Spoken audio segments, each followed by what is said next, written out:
Certainty of death, small chance of success. What are we waiting for?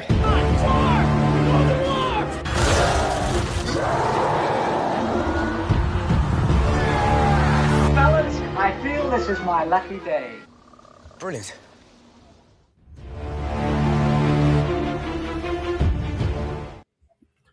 Hey, welcome to another episode of Rankin. This is going to be a fun one today. We're talking about top 12 voice acting performances that should have been nominated for an Oscar.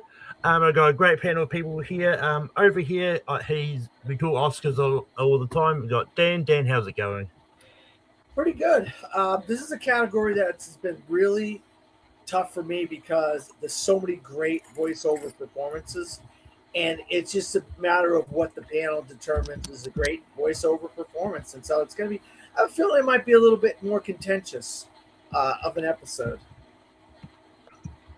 But we've also got Brian here. Brian, how's it going? It's very good. Voiceover is probably my favorite type of thing. Usually for these voiceover guys, this is a very tough list to compile for the pre-nominations. See what happens. Also we got Jacob Barber. Jacob, how's it going? Going well. Thank you for having me. Yeah, voice performances, I feel like they get overlooked, so I'm glad we're bringing attention to them. I've got a long list, so hopefully it'll be easy to narrow it down. And then last but not least, it's been a while since you've probably seen him on the streams or something, but I've got Madi here. Madi, how's it going? It's good to be back. I've finally been let out of the basement that Malcolm's kept me in all these years. No, just kidding. I am excited about this. You think there's not that many, and then you go through the listing like, oh, that could be nominated, that could be nominated, that could be nominated. So I have a feeling that we're all going to have a bunch of names that the other people didn't even think of, but it's going to have that click moment for us where we're like, yeah, no, it does deserve it, but we got to narrow it down to 12 somehow. Yeah. So basically how this is going to work, we each go around and nominate a voice performance we think should be nominated for an Oscar. So anything like that involves a voice performance counts. So mocap, puppeteering, as long as the puppeteer voices things. Which I think most of the cases it is actually that case. Or even if you're just like voice acting a live action person that you don't see the face of, they'll get more into that in a minute. There's one obvious one for that one. And some criteria I have, because this is a should have been nominated for an Oscar topic. The movies this is one of those rare times where the movies have to have been theatrically released, because obviously TV movies, straight to video movies wouldn't have been eligible anyway. And because so I actually did some research on this. Voice actors are actually eligible for Oscars. They just have never been nominated before. So no performances from this year we're going to nominate, because for we know they could actually be nominated next year. We don't know that yet. So but Dan, we're going to go to you first. Who is the first performance you're going to bring up?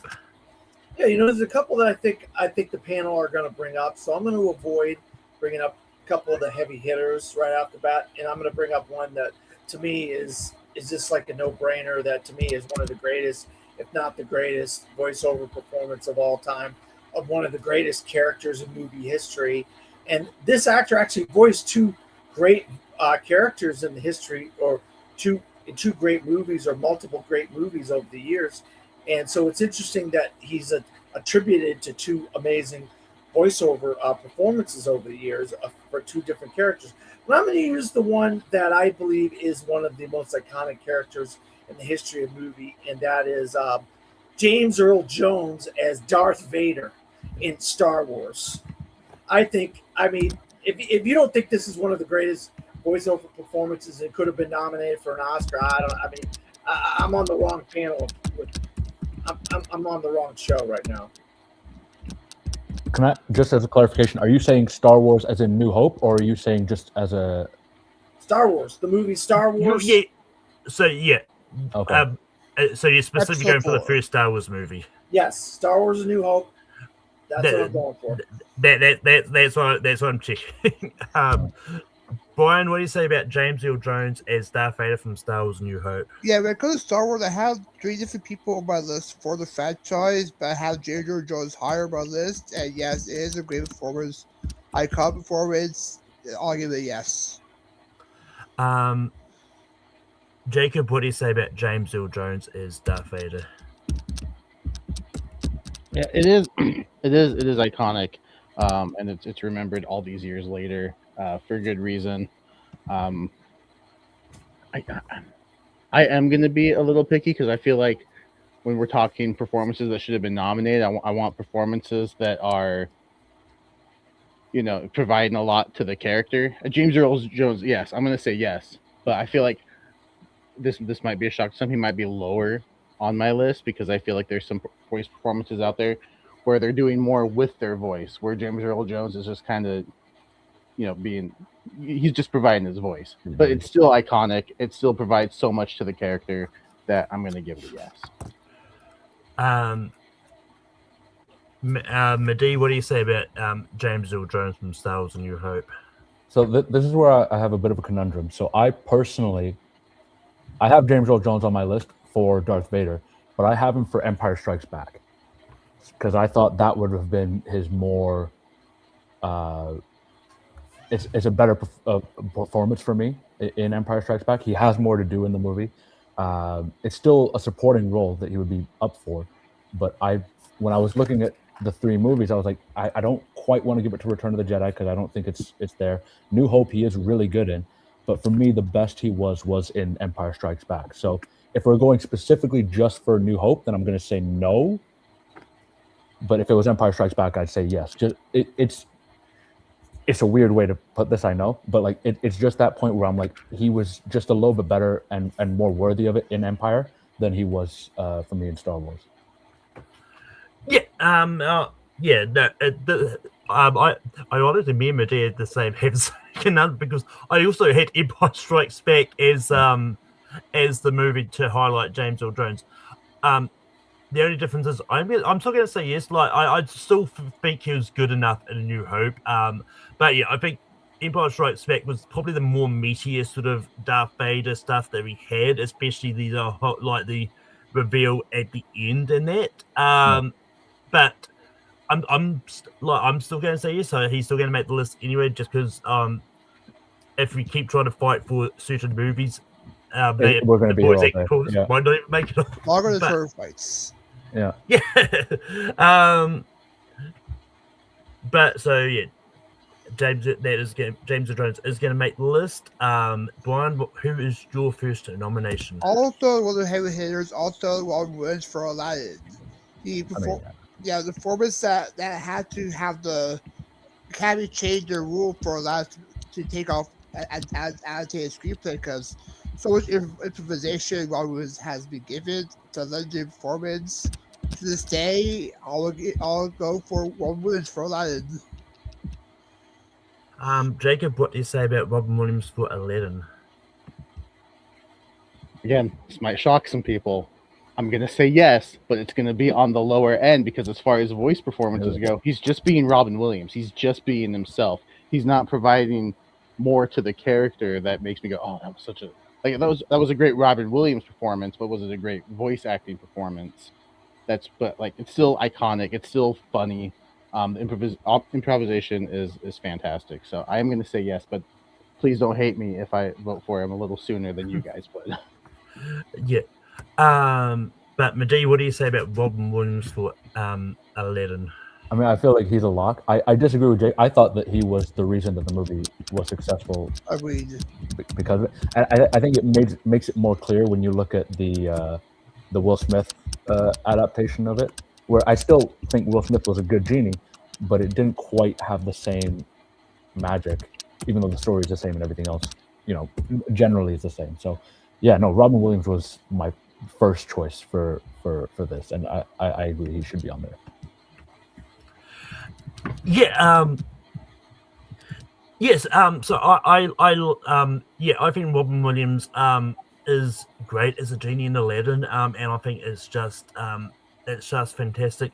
And I mentioned in the chat that like in the group chat that I did for the thing, there's 3 voice acting performances I think legitimately were close to being nominated for an Oscar. This is one of them. Wow.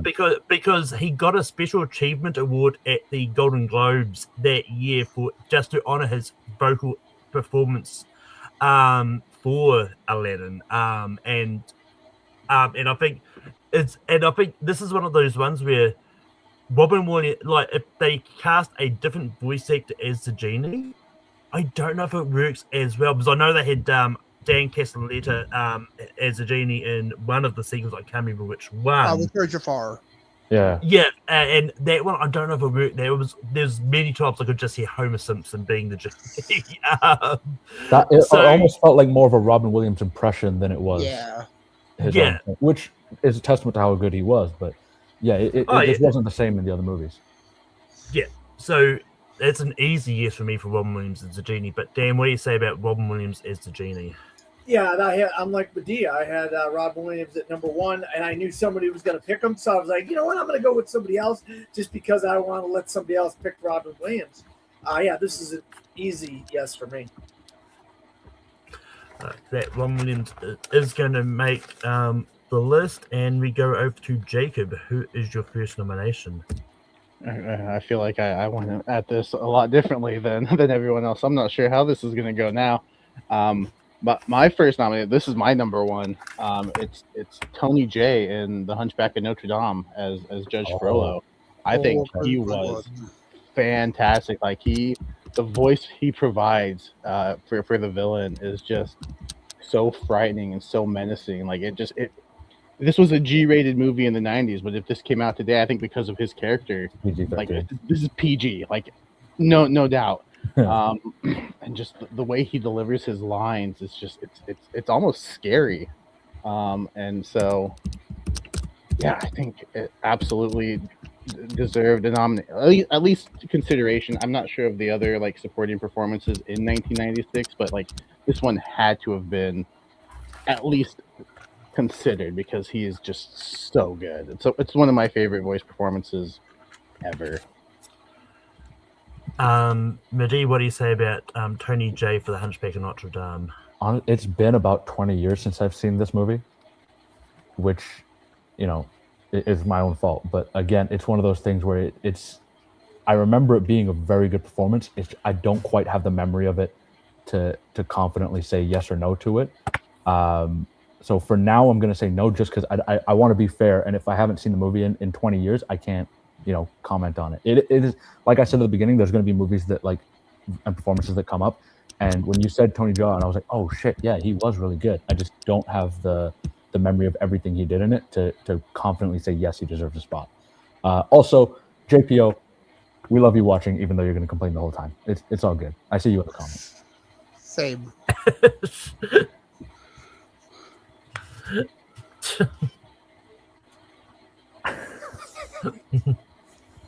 Sorry, I got to put the comments on. Shouldn't you be paying attention to AEW, JPO? Why are you watching this during AEW time?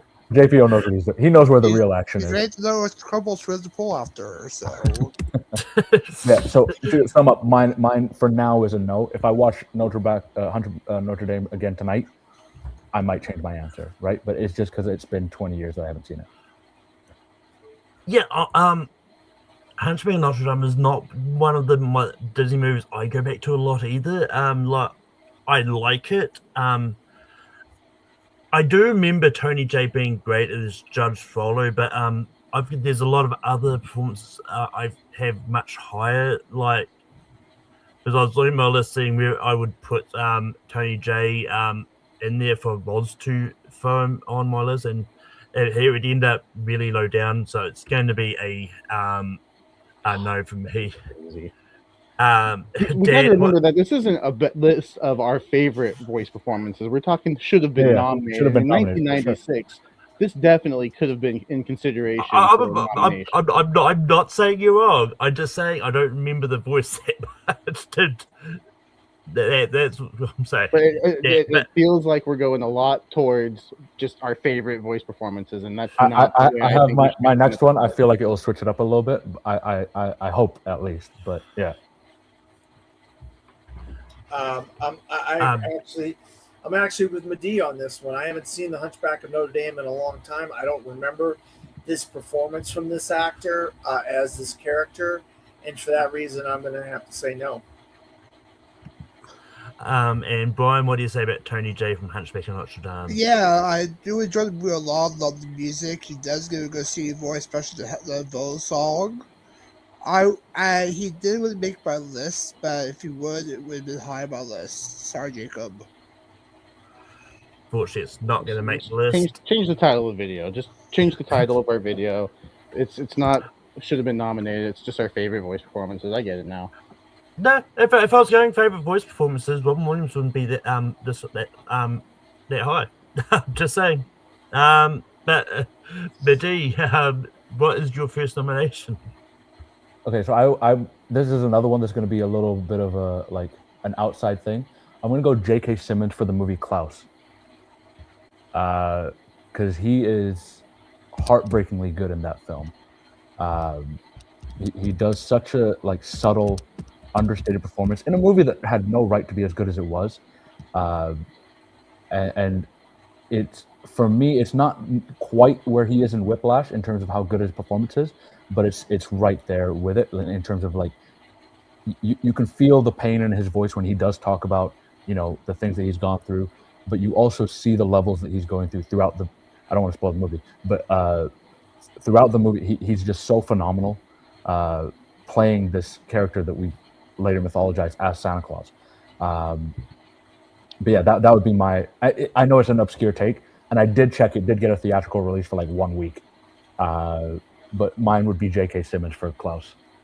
Well, I mean, I figured it was nominated for animated feature anyway, so it should. Yeah, it was. Yeah, but I wasn't sure if they had different rules for that. Well, true. Right, I don't know either.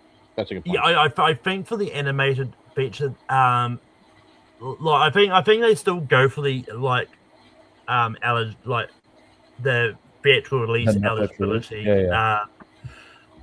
But I know sometimes they may there may be some out there ones that, because I think foreign language ones have a little bit of different eligibility conditions for it. Just a little bit, yeah, because they have their own thing. But I had to double check on this one because I was I know it's a Netflix movie, but I was I have to make sure that it qualifies. So yeah, it did come out for 1 week or 2 weeks or whatever it was. It would have been 2 weeks, but I would have stopped you if this is actually one I didn't think of, and this is not one that would be if I was doing a favorites list. This is not one that would be in anywhere near my favorites list. But I think the performance itself, is really good, and yeah, I think it is fantastic, and so it's an easy yes for me. Dan, what do you say about J.K. Simmons for Klaus?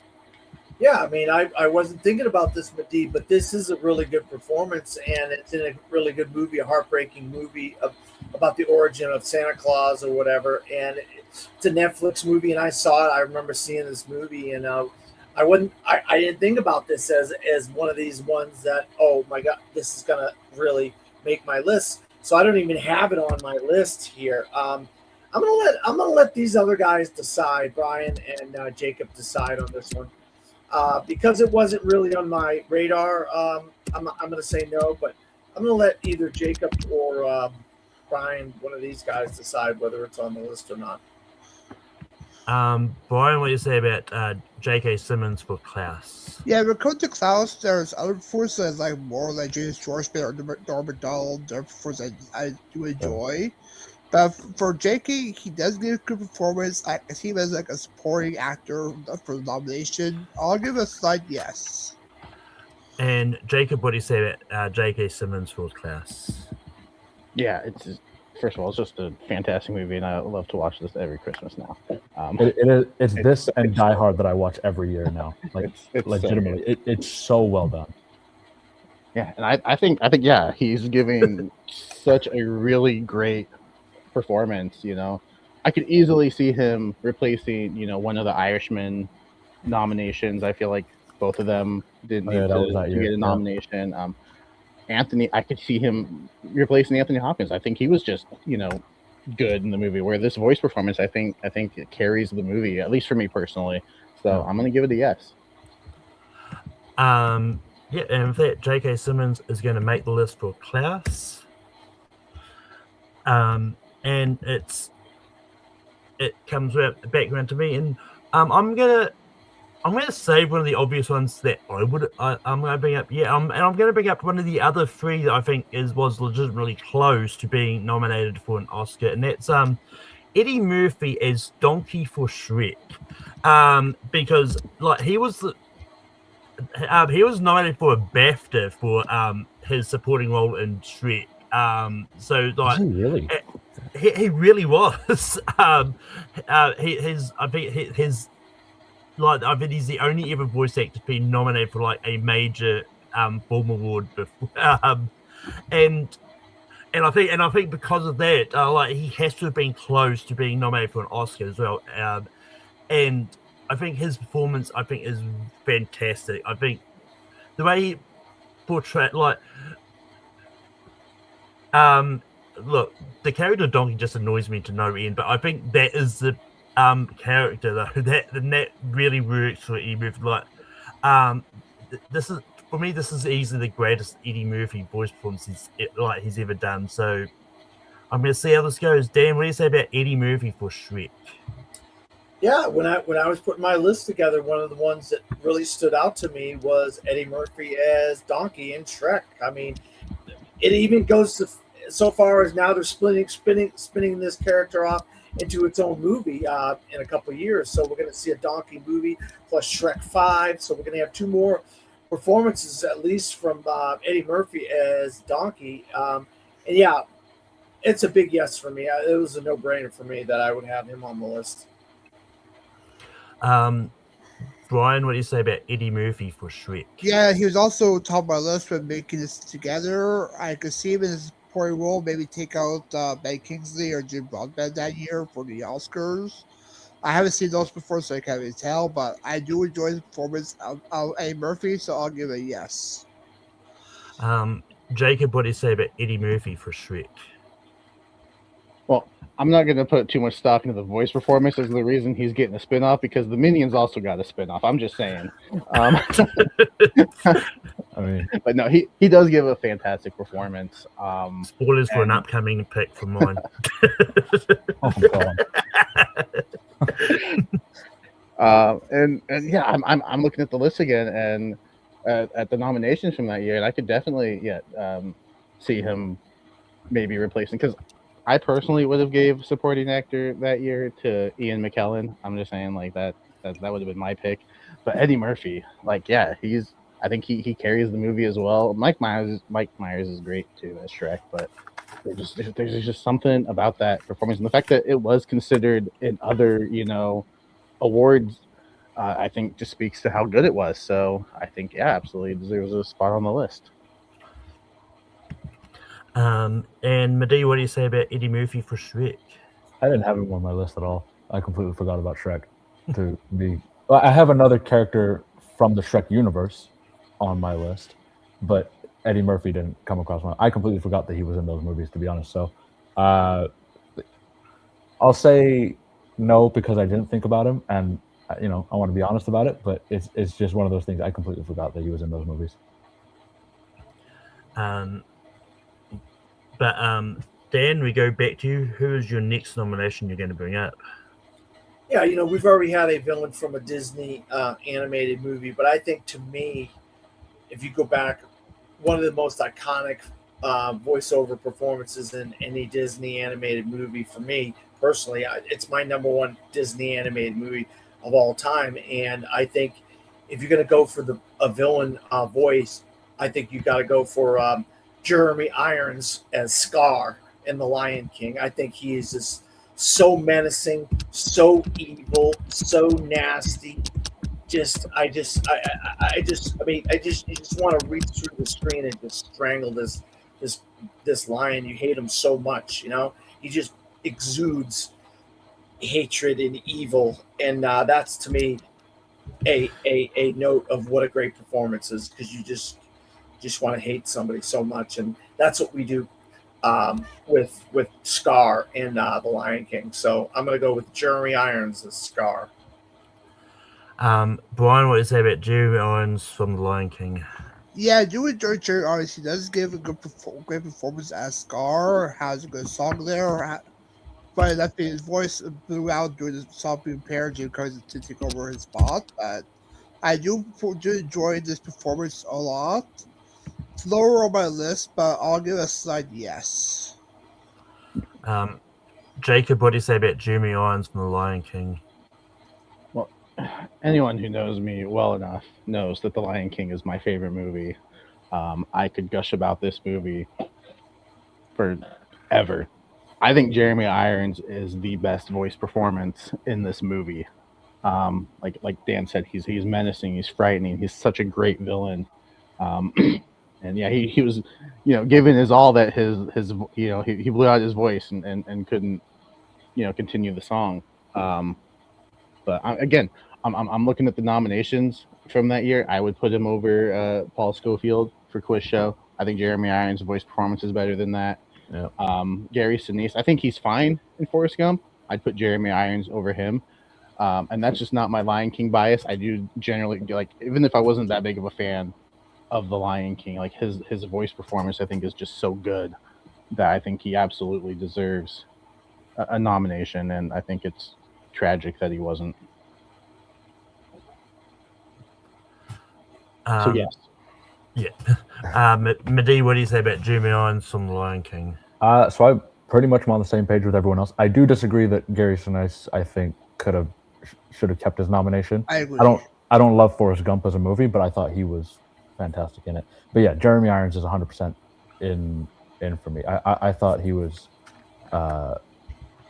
besides Robin Williams as the genie, this is my second favorite voice acting performance of all time. So, it also, compared to when you look at the one that they did, the CGI animation one, compared to Chiwetel Ejiofor, and they're both phenomenal actors, but there's so much more to Jeremy Irons' performance than there is to Chiwetel. And granted that it's a different medium and it's different time and everything like that, you can just feel it more in the animated version than you can in the CGI animated. Yeah, but it's definitely easily to do, because like the CGI one is just one of those ones that just like they don't really do facial expressions on the lines. So it's like that's really hard to sort of get the menacing out of that. But like, and this is what makes Jeremy Irons one better. And that is because he played to the emotes on, like you could see it in this round, and he just made it work. And yeah, it's an easy yes man as well. So Jeremy Irons is going to make this list. Brian, we go back to you. What is your next nomination? Yeah, between two, so I'll go with this one. I'll go with Ben Whishaw as Paddington in Paddington 2 for the lead actor performance. He does give a great performance as Paddington. And it's only CGI character in the human world. And he teaches the world how to be lovely and loyal to themselves. He's great in prison. He's great to the family. I'll try for Ben Whishaw as Paddington. For Paddington 2, actually. Paddington 2. Jacob, what do you say about Ben Whishaw as Paddington for Paddington 2? Wasn't one that I thought of. I really do love the movies. I think the first two Paddington movies are fantastic and just pretty much perfect in every way. But yeah, it just wasn't the voice performance that came to mind. And even now looking at these, because you said lead, like, obviously. Yes. I'm looking at the nominations, and like there's nobody that I would take out for him. And so I'm not gonna let that be my deciding factor. I'm gonna let it influence me a little bit, because I think 2017 was just a stacked year for movies and performances. So it's unfortunate that it was released in this year. But so I'm going to give it a slight no. I love the performance, though. I do think it's a good pick. I'm just going to give it a no. Jacob, out of curiosity, could you tell me what the lead actor nominations were for that year, if you have it up still? Yeah, it was Gary Oldman in Darkest Hour, Timothy Chalamet in Call Me by Your Name, Daniel Day-Lewis in Phantom Thread, Daniel Kaluuya in Get Out, and Denzel Washington in Roman J. Israel. There could be an argument for that one. Yeah, the Denzel is probably the weakest of the 5. But he's still. I think I'm a little higher on that performance. I think than most people. Okay. So that just yeah. Yeah, I'm going to continue off what Jacob said. I don't necessarily think of. When I think of the Paddington movies, I'm not necessarily thinking of the performance as much. I'm thinking that it's a solid performance, but I'm not necessarily saying, oh, Ben Whishaw was the reason that it was great. It's more that he just has the voice that fits and that it works well within the character. And this is kind of similar, like I just mentioned Chiwetel Ejiofor for the last round. His voice fits the character, not necessarily the best fit, but it fits, right? So I would kind of put it in the same category as that. So for me, it's going to be, even though I love Paddington 2, Paddington 1 and 2 both, I'm going to say no to this one.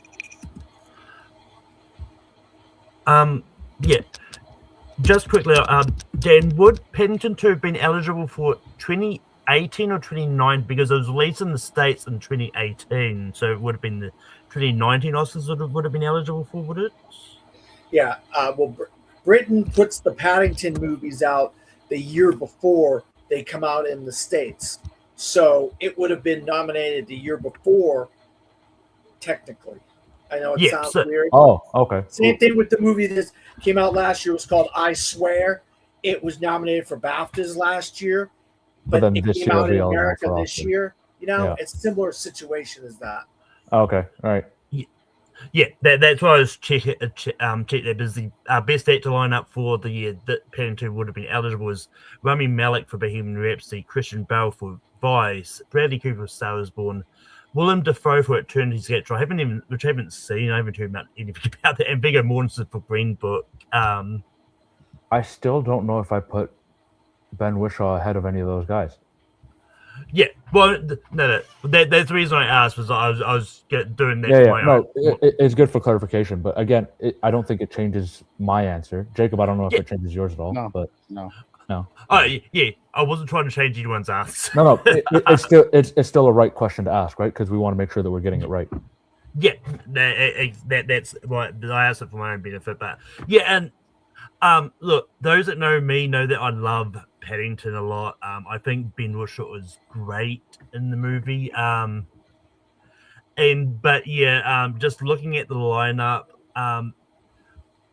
like it's just one of those ones that, leaving out the movie I haven't seen out a lot.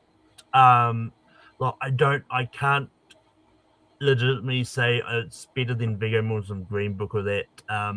Because I think those are worthy of being there. So I'm going to say no to Ben Whishaw for Paddington as well.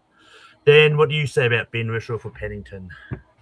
Well, I have a list of 12, Brian, and I'll tell you, I would have been willing to take somebody off my list to put Ben Whishaw as Paddington on my list, because I when you brought him up, I said, oh my God, how can I have not have thought of Brent? I mean, he literally, I mean, I know it sounds weird. He is Paddington to me. Yep. I mean, when I saw the last one, Paddington, I'm like, this is who I believe Paddington is. It's Ben Whishaw as this character.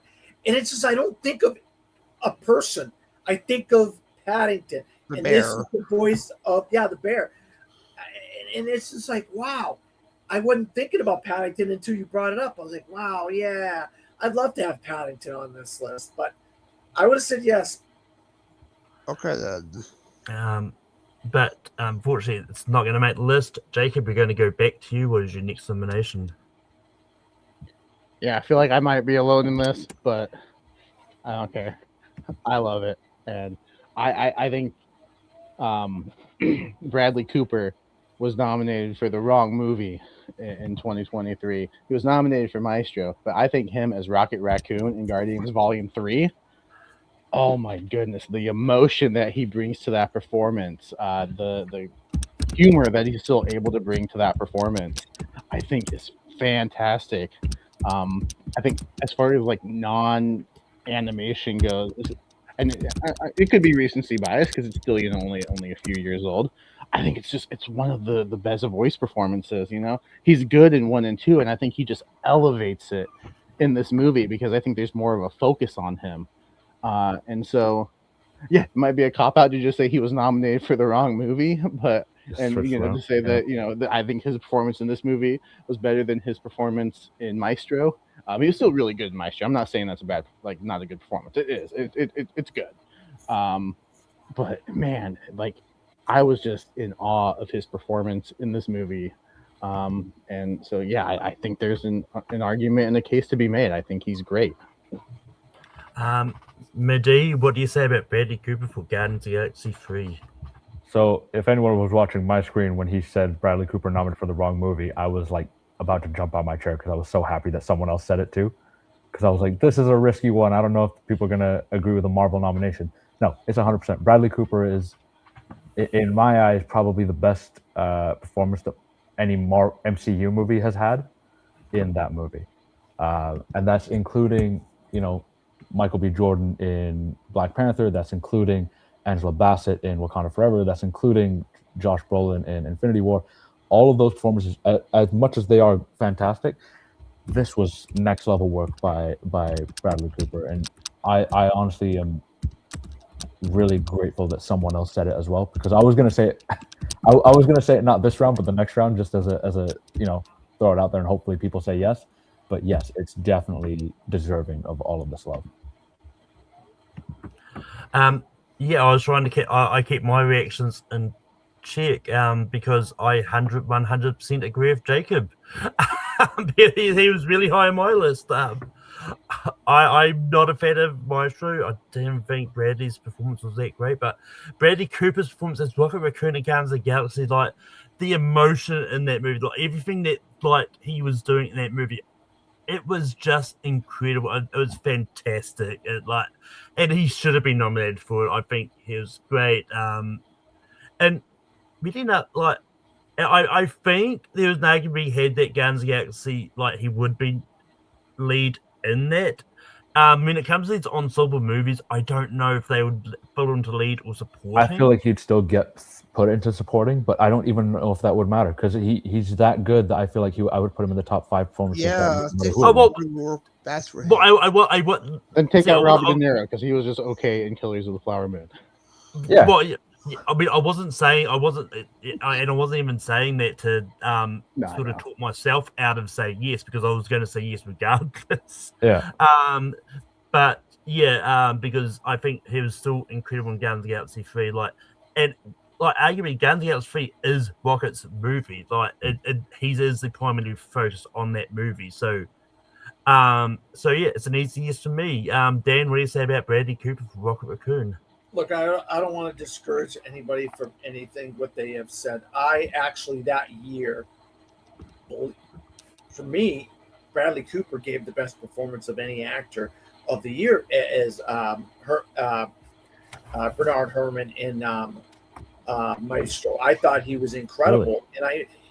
And he as the year progressed, I know he started losing ground to Paul Giamatti and Cillian Murphy. And I love both of them and their movies as well. I actually really believe that year was a strong year. But going into the year as a whole, when I start watching, thinking about those movies, I actually really loved the journey of Bernard Herrmann with his wife and his music. And there's certain moments.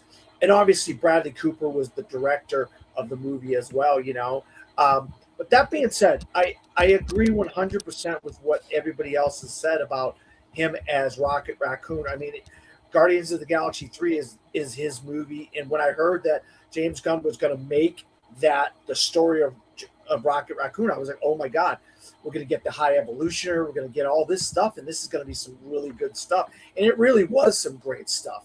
And it really got me to crying and stuff. It was very emotional.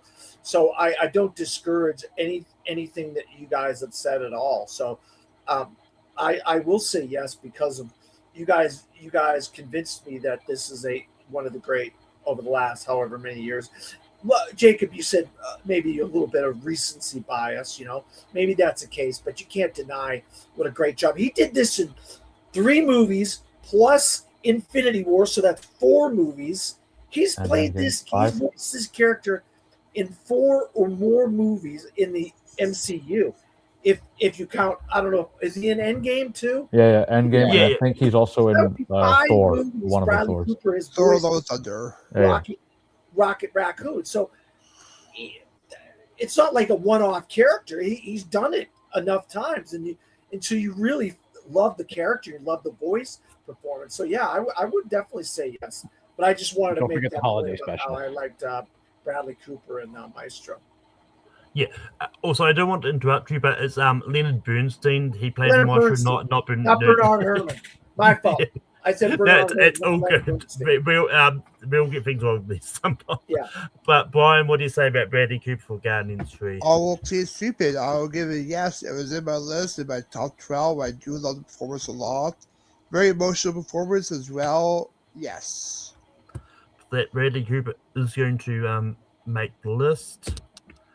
Madi, who is your next nomination you're going to bring up? I'm gonna say, and this is a risky one, but I feel like every time I watch this movie, I'm shocked that he wasn't nominated. Andy Serkis for Dawn of the Planet of the Apes. And I looked up the nominations, and funnily enough, Bradley Cooper was again nominated that year. So it's Eddie Redmayne, Theory of Everything, Steve Carell for Foxcatcher, Bradley Cooper for American Sniper, who I would probably take out for Andy Serkis, Benedict Cumberbatch in Imitation Game, and then Michael Keaton for Birdman. So obviously a very strong year for lead performances, but Andy Serkis in Dawn really, it's the moment where they figured out all the performance capture. In my eyes, like even from the opening where he's just standing with his arm raised and like it's the rain pouring down on him and you can just see the focus in his eyes, everything about, and it's not just a voice acting performance on this one, but when I asked you earlier in the chat, like this was one of the ones that could have been allowed. So it's from top to bottom, he does so well in all of the range of emotions that Caesar goes through, coming to his own as a father and as a leader, and then also coming to grips with how he deals with humanity and the new neighbors that he has. It's such a perfect performance by Andy Serkis, and maybe I'm just high on him because I just finished Vox Machina this morning, and he's so good in the new season that I'm like really hyped up on him.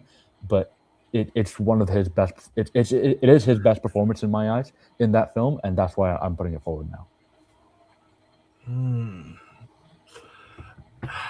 This is a tricky because, well, like in all transparency, I didn't say in the chat that we can only nominate one performance per person. So not per person. I have another one that I'm thinking of it for him as well. Malcolm, we all knew that there was multiple people that could have. There's specific movies for him that we're all thinking of. You didn't have to say it. We knew. Well, look, I was saying it for the audience. I know you guys know I didn't say it. I was saying it for the audience. Oh, okay. Just so we don't start getting comments going, "Oh, you nominated Andy Serkis for this franchise and not the most obvious franchise." What people bring up, right? Yeah. Look, yeah. I love Andy Serkis, and just like everything that he did in the Planet of the Apes movies, and like to an added extent, King Kong, like it's all a lot of that very similar like monkeyness. Like I believe I think from what I remember, he went to a zoo and studied monkeys in preparation for these roles, and so he could get the movements right. And yeah, and I think he's great as Caesar in the Planet of the Apes movies. And yeah, I'm gonna say yes. Like the other one that will probably come up. And yeah, so I'm gonna say yes. Dan, what do you say about Andy Serkis for Dawn of the Planet of the Apes? Yeah, we all know the other one, but arguably, I feel those films that you're alluding to, Malcolm, are other actors' films, not as much Andy Serkis's film. These films the Planet of the Apes films are arguably more Andy Serkis's character of Caesar's films. And so in that second Planet of the Apes, he is phenomenal. And I'm using it with a capital P, phenomenal, as Caesar in that second Planet of the Apes film. So this is a big yes for me. Brian, what did you say about Andy Serkis as Caesar for Dawn of the Planet of the Apes? I have to agree with that. On the sake, yeah, it's his story, his movie. Overall performance, I do enjoy. I like Rise more, but this is his story, so I'll give it a slight yes. Jacob, what do you say about Andy Serkis for Dawn of the Planet of the Apes? Yeah, I mean, does he deserve it for both franchises? Absolutely. Is the other franchise more of an ensemble and he can kind of get lost in the shuffle a little bit? Sure. But this one, like, he shines so much. And I agree with everything everyone said. I think Dan, this is where he gets to shine the most. And yeah, he's phenomenal, like you said. And so, great pick, Madi. 100% yes. Way to just make this harder to rank at the end. Andy Serkis. I'm sorry. It's all my fault that all of these guys are so fantastic. Stop nominating good stuff and just nominate okay stuff. Yeah. Oh. Come on, guys. I'm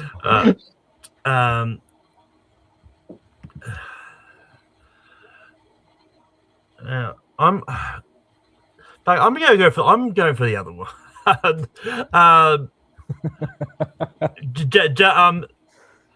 was looking at the list like I do want to try and get some ladies on here as well, but also I'm not going like we're like halfway through. We've got like 7 spots. There's like 5 things here, so if it doesn't get back around to me, this one may not ever come up. And look, I get your argument that yes, the Lord of the Rings trilogy is more an ensemble movie, but I think the Two Towers I think is the best showcase of Andy Serkis as Gollum. Because either that or Return of the King, where it actually does some actual acting in the opening as well. But I think Andy Serkis as Gollum, I think is it's a go-to one that everyone's going like that the Oscars need to recognize mocap and all that because it was because of Gollum. That's why a lot of people I think it's one of these we have this conversation now. Because I think the Two Towers, is the movie that showcases what Andy Serkis could do as Gollum, and especially when he's switching between that and Smeagol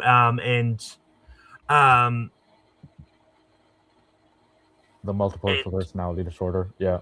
Yeah, and I think it's great, especially in that the last few moments of the movie. So it's like I think it's fantastic, and I think him as Gollum is the one that a lot of people go to. Is like should definitely have been nominated for an Oscar because of it. And I think the Two Towers is the one that you get the best showcase of Gollum like throughout the entire movie. That I think was the one that most people would go for.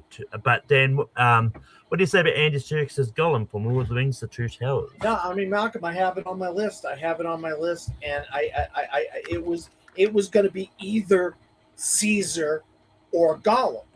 I wasn't in my mind going to vote for both because I feel like this is such a stacked category that I really want to see other people get an opportunity to get talked about and get brought up on the list.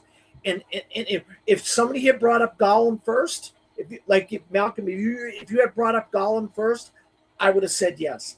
Midi just happened to bring up Caesar first, and I said yes to Caesar because I feel like he's great in both. And I just want to see more people with opportunities to get brought up, talked about by the panel. And with a 5-person panel, I feel like we've already got an Andy Serkis character on the list. Same thing with the James Earl Jones character. I'm going to say no because I want to see other characters, other actors get a chance to get brought up. Brian, what do you say about Andy Serkis as Gollum from Two Towers? Yeah, if we don't have any sort of list, we'll get roasted in the comments afterwards on the Facebook group. But I don't want to see that, so I'll give a yes. Jacob, what do you say about as Andy Serkis from Two Towers? See, I was gonna let my deciding factor, because I have Gollum on my list. I was gonna let the deciding factor be the movie that you chose to nominate him from, and if it matched the one that's on my list, I was gonna say yes. The one that I have on my list is the Two Towers. I think you're absolutely correct. I generally love to also spread the love and not nominate or have the same person or same movie on the list twice. But man, I think when you're talking performances, I think these two from Andy Serkis are some of the first ones that come to mind. So I'm gonna say yes. And Medee, what do you say? And Medee, what do you say about? I don't think there needs to be any more discussion. It's a yes. Yeah. And I will add, like, for me, like, funny enough, Andy Serkis is the one that I legitimately think, like, he's the only one that should have only two here, because I like, well, there's a lot of voice acting films I like. A lot of them are very samey. Like, may get to some that come up, but anyway, Dan, every we go. He does is different. It's a completely new persona that he puts on every single time, and especially everything he went through when he was doing Gollum was he was literally crawling around on rocks in the mocap suit and everything. Yeah. So, but Dan, we're going to go back to you. What is your next nomination? There's a lot of women voiceover performances and characters, and we haven't brought up a single person yet. And I got 3 on my list that I think are worthy to be brought up, and I think we got to at least have one woman on the list. And it's really gonna be hard for me to pick one of the 3 that I have. I'm gonna go with Scarlett Johansson as Samantha in Her. I think she's amazing. I mean, look, we're all dudes here. We get it. You don't need to say anything else. We get it. And I just think she embodied what I would imagine something like this could be. And I thought she's phenomenal. I mean, if you talk about Oscar-nominated type of performances, I think Scarlett Johansson's incredible. I mean, incredible as Samantha. And I have like 2 other ones that I really wanted to bring up on this. I don't know if I'm going to get to them. I'm just going to bring up Samantha and Scarlett Johansson. Brian, what do you say about Scarlett Johansson for Her? Yeah, she made my list for my top 12. I do enjoy the performance. This is her as AI talking with Rocky Phoenix most of the movie. I really dug it. I'll give it a yes.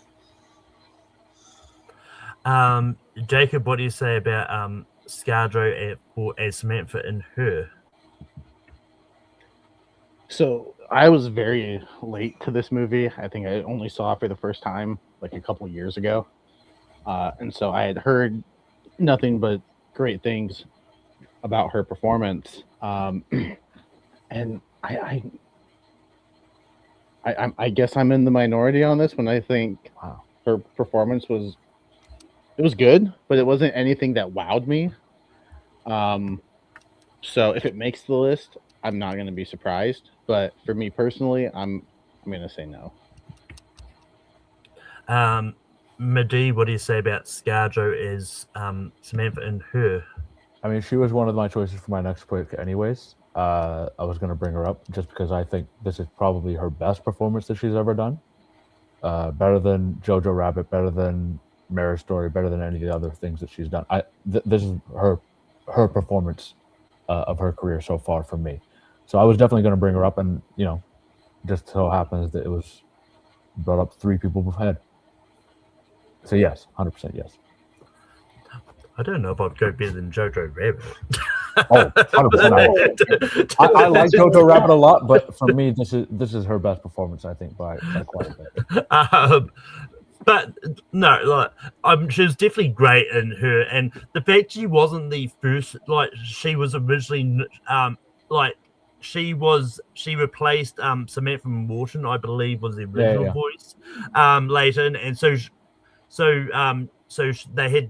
redubbed her lines to bounce off Joaquin Phoenix's deliveries, and I think she does it perfectly, and she's the other person who I think legitimately was close to being nominated, because she did get a Critics' Choice Award nomination for supporting for this role, and yeah, so What this do critics know? I mean, this was going to be an easy yes for me as well. So it's going to make the list. Brian, we go to you. What is your next nomination? Yeah, we have a motion capture person on here. Let's try for Puppeteer. Frank Oz for Yoda for The Empire Strikes Back. This is a performance that George Lucas was campaigning for to be nominated for an Oscar, but somehow didn't say Puppeteer wasn't for a voice work, but it is. Frank Oz does give a great performance as Yoda. See how this goes. So see how it goes. Jacob, what do you say about Frank Oz as Yoda in Empire Strikes Back?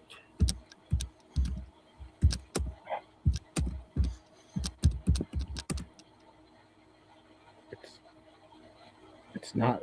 I guess when I was making my list, I had my Star Wars pick, and then I just kind of went away from that franchise. Because I do think he's good.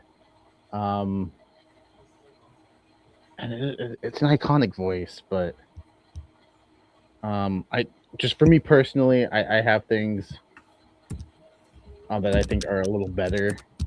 So I'm going to say no. But again, if it makes the list, I'm not going to be upset or surprised. Millie, what do you say about Frank Oz as Yoda from Empire Strikes Back? I'm going to say no to this one, just simply because, I mean, we did talk earlier about James Earl Jones for Star Wars, and I did lean more to the Empire on this one as well. For this one, as much as I do love Frank Oz's performance in it, I don't know. It's not the voice performance you think of when you think of the original trilogy, or even just Empire Strikes Back for that matter. So I feel like he's not the best performance in the movie. He's maybe second or third, I would say. And so because of that, I'm going to say no.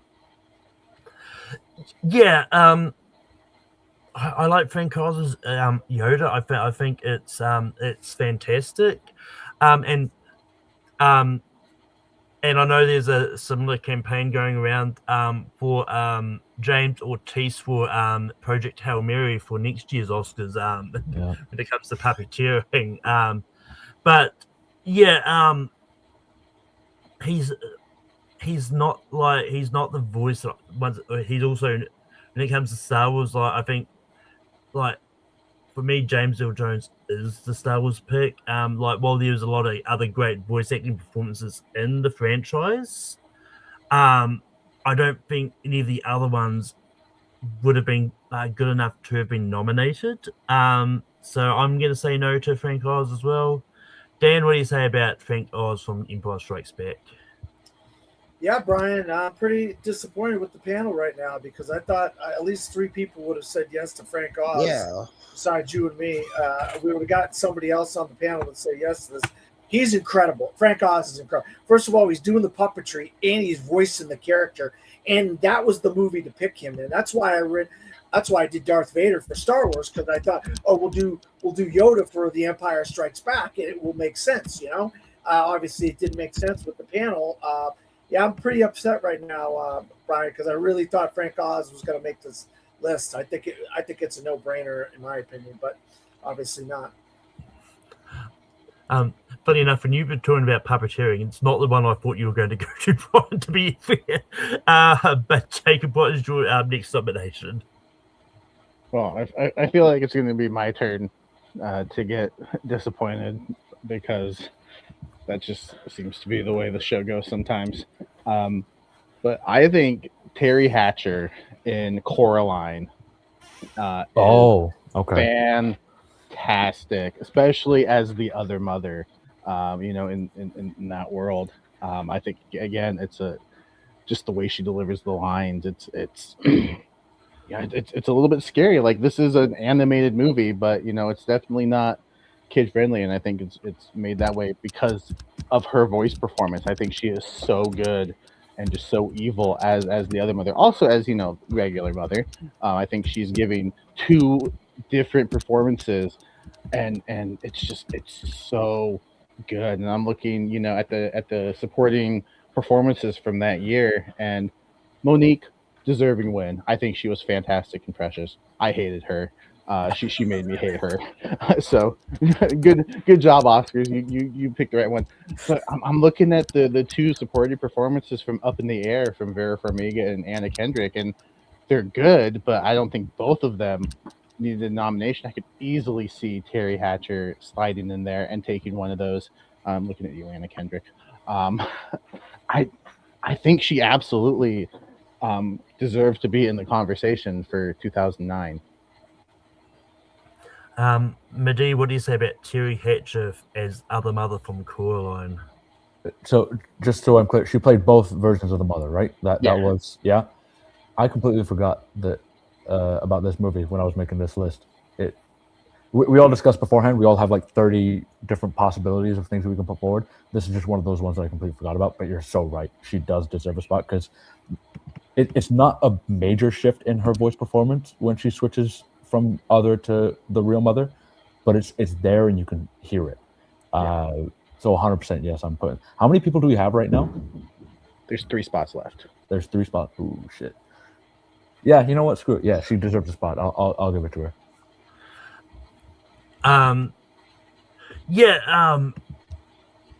This is slightly tougher because I've only seen Coraline the once, and I don't remember a lot of the voice acting performances in it, with the exception of Terry Hatcher as the other mothers, because I think she's one of those performances I think is just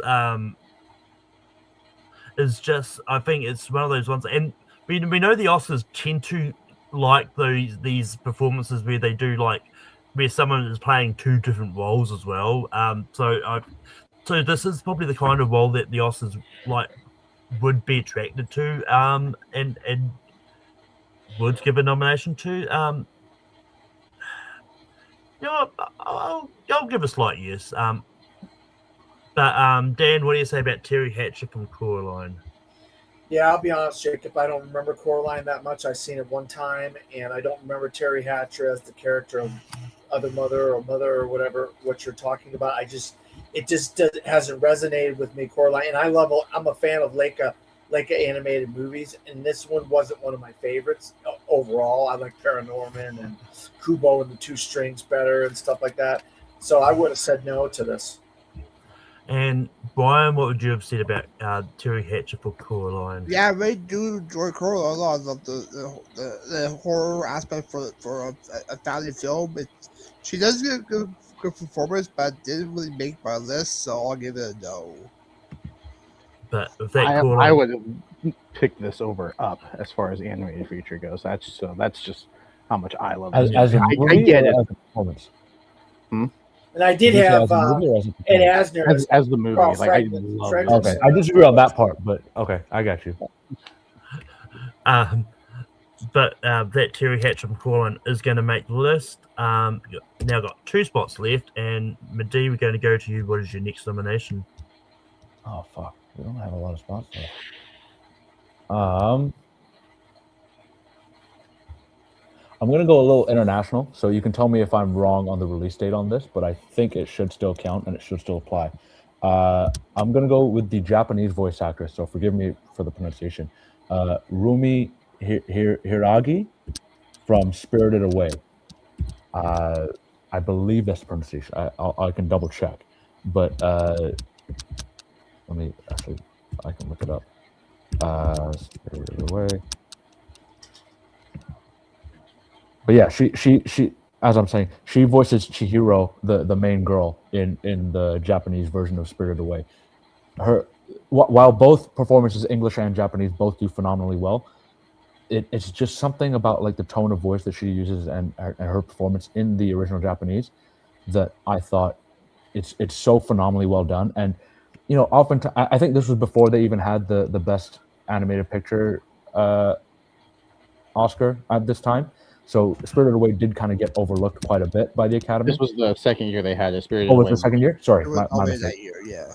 Yeah, but I mean, she's so good in that film in terms of just her performance that I feel like she should have had at least a nomination that year for lead actress.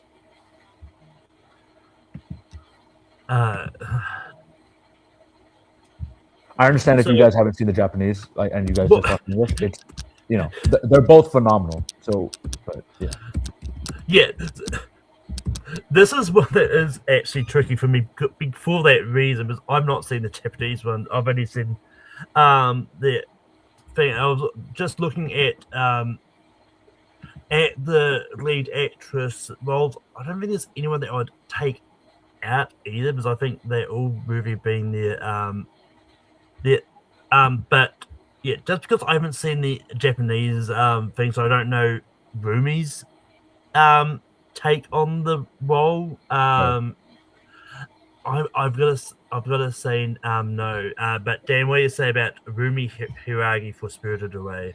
Yeah, it's probably my fault that I wasn't thinking about animated Studio Ghibli movies and stuff like that. But I wasn't thinking about these movies when it comes to voiceover performances, because I most of my read the subtitles, so I'm not thinking about the voiceover because I'm reading those movies. So it's my ignorance on behalf of this but I'm gonna have to say no. But Brian, what do you say about Rumi Hiragi for Spirited Away? Yeah, I agree with you, Malcolm. I haven't seen the Japanese version or the American one, so I'll give it a no. You haven't seen either version? I haven't seen the Japanese version. Oh, okay. Yeah, Jacob, what did you have said about Rumi Hiragi for Spirited Away? Yeah, so I've seen the subtitled version, but I've only seen it the one time because on like a rewatch I tend to get distracted, and so like I don't understand the language. So I do remember watching it the first time. Like I always will watch if it's Japanese, any foreign language, I will watch it in the original language the first time. But if there's a dub, like if I get distracted, I still want to be able to understand what's going on. You guys are telling me none of you guys are fluent in Japanese? So, really? No. Sorry, Madi. But a bunch of white guys aren't fluent in Japanese? What is this? What's going on here? We got a French guy here. With Brian. Yeah, that's as far as we can go. Not really. Yeah, no, it is really good. So I would recommend, like, if you haven't seen the Japanese, like at least once. For those of you at home as well, out. watch both versions. They're both phenomenal performances. I could have probably put the English one forward as well, but I think in my mind I was like, you know what, I want to represent international a little bit. But either way, it didn't make it, so it's all good. Also, speaking of the English dub, rest in peace, David Chase. Oh yeah, right. Yeah, Yeah. the English voice. Yeah, which I didn't realize until I just looked it up. I was like, oh yeah, that's right. Yeah. But it's back to me. There's a couple I want to bring up for personal reasons, but there's one that I'll bring up because I think it's one of those voice acting performances that I know certain people of this community have said should come up, and that I'm actually surprised hasn't been brought up. And if Pez would be yelling it in the chat. Well, yeah, that too. But I'm bringing up Douglas Rain for 2001: A Space Odyssey as HAL 9000. Because like to be able to portray a menacing computer, especially back in the 60s, where the computing computer technology was not the best, but it was like, even though it was set in the future, but to do a really good voice acting performance, and to be like a menacing computer where you just like, sorry, Hal, I just can't do that. And it takes a lot, and I think Douglas Wayne is great in 2001: Space Odyssey. I'm not that high on the movie itself, but I think this voice acting performance is great. So I'm bringing this up on behalf of Piers. But Dan, what do you say about Douglas Wayne for 2001: A Space Odyssey? Yeah, I had him on my list, and I was saying I don't think these guys are going to go for this because I just don't think it's in their wheelhouse to pick this character, this actor, this guy they never heard of, but it is one of the most iconic villains of all time, and he really voices this in such a monotone voice, and it's just like, wow, it doesn't come across as menacing, but it really is a menacing character. Hal 9000 is one of the great villains in movie history. I was shocked that you brought it up, Malcolm, because I didn't think anybody was going to vote for this. So it's a yes for me. I mean, it's an iconic villain. People know who it is. I know, but the way things were going, I didn't have hope for it.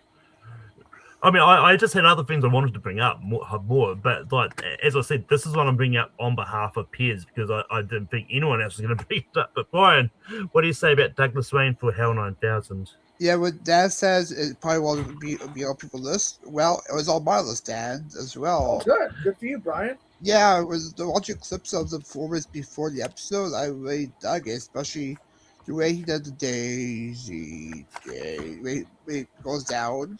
I done performance. It took like I think 1 day to record all his lines, which is great. I'll give it a yes.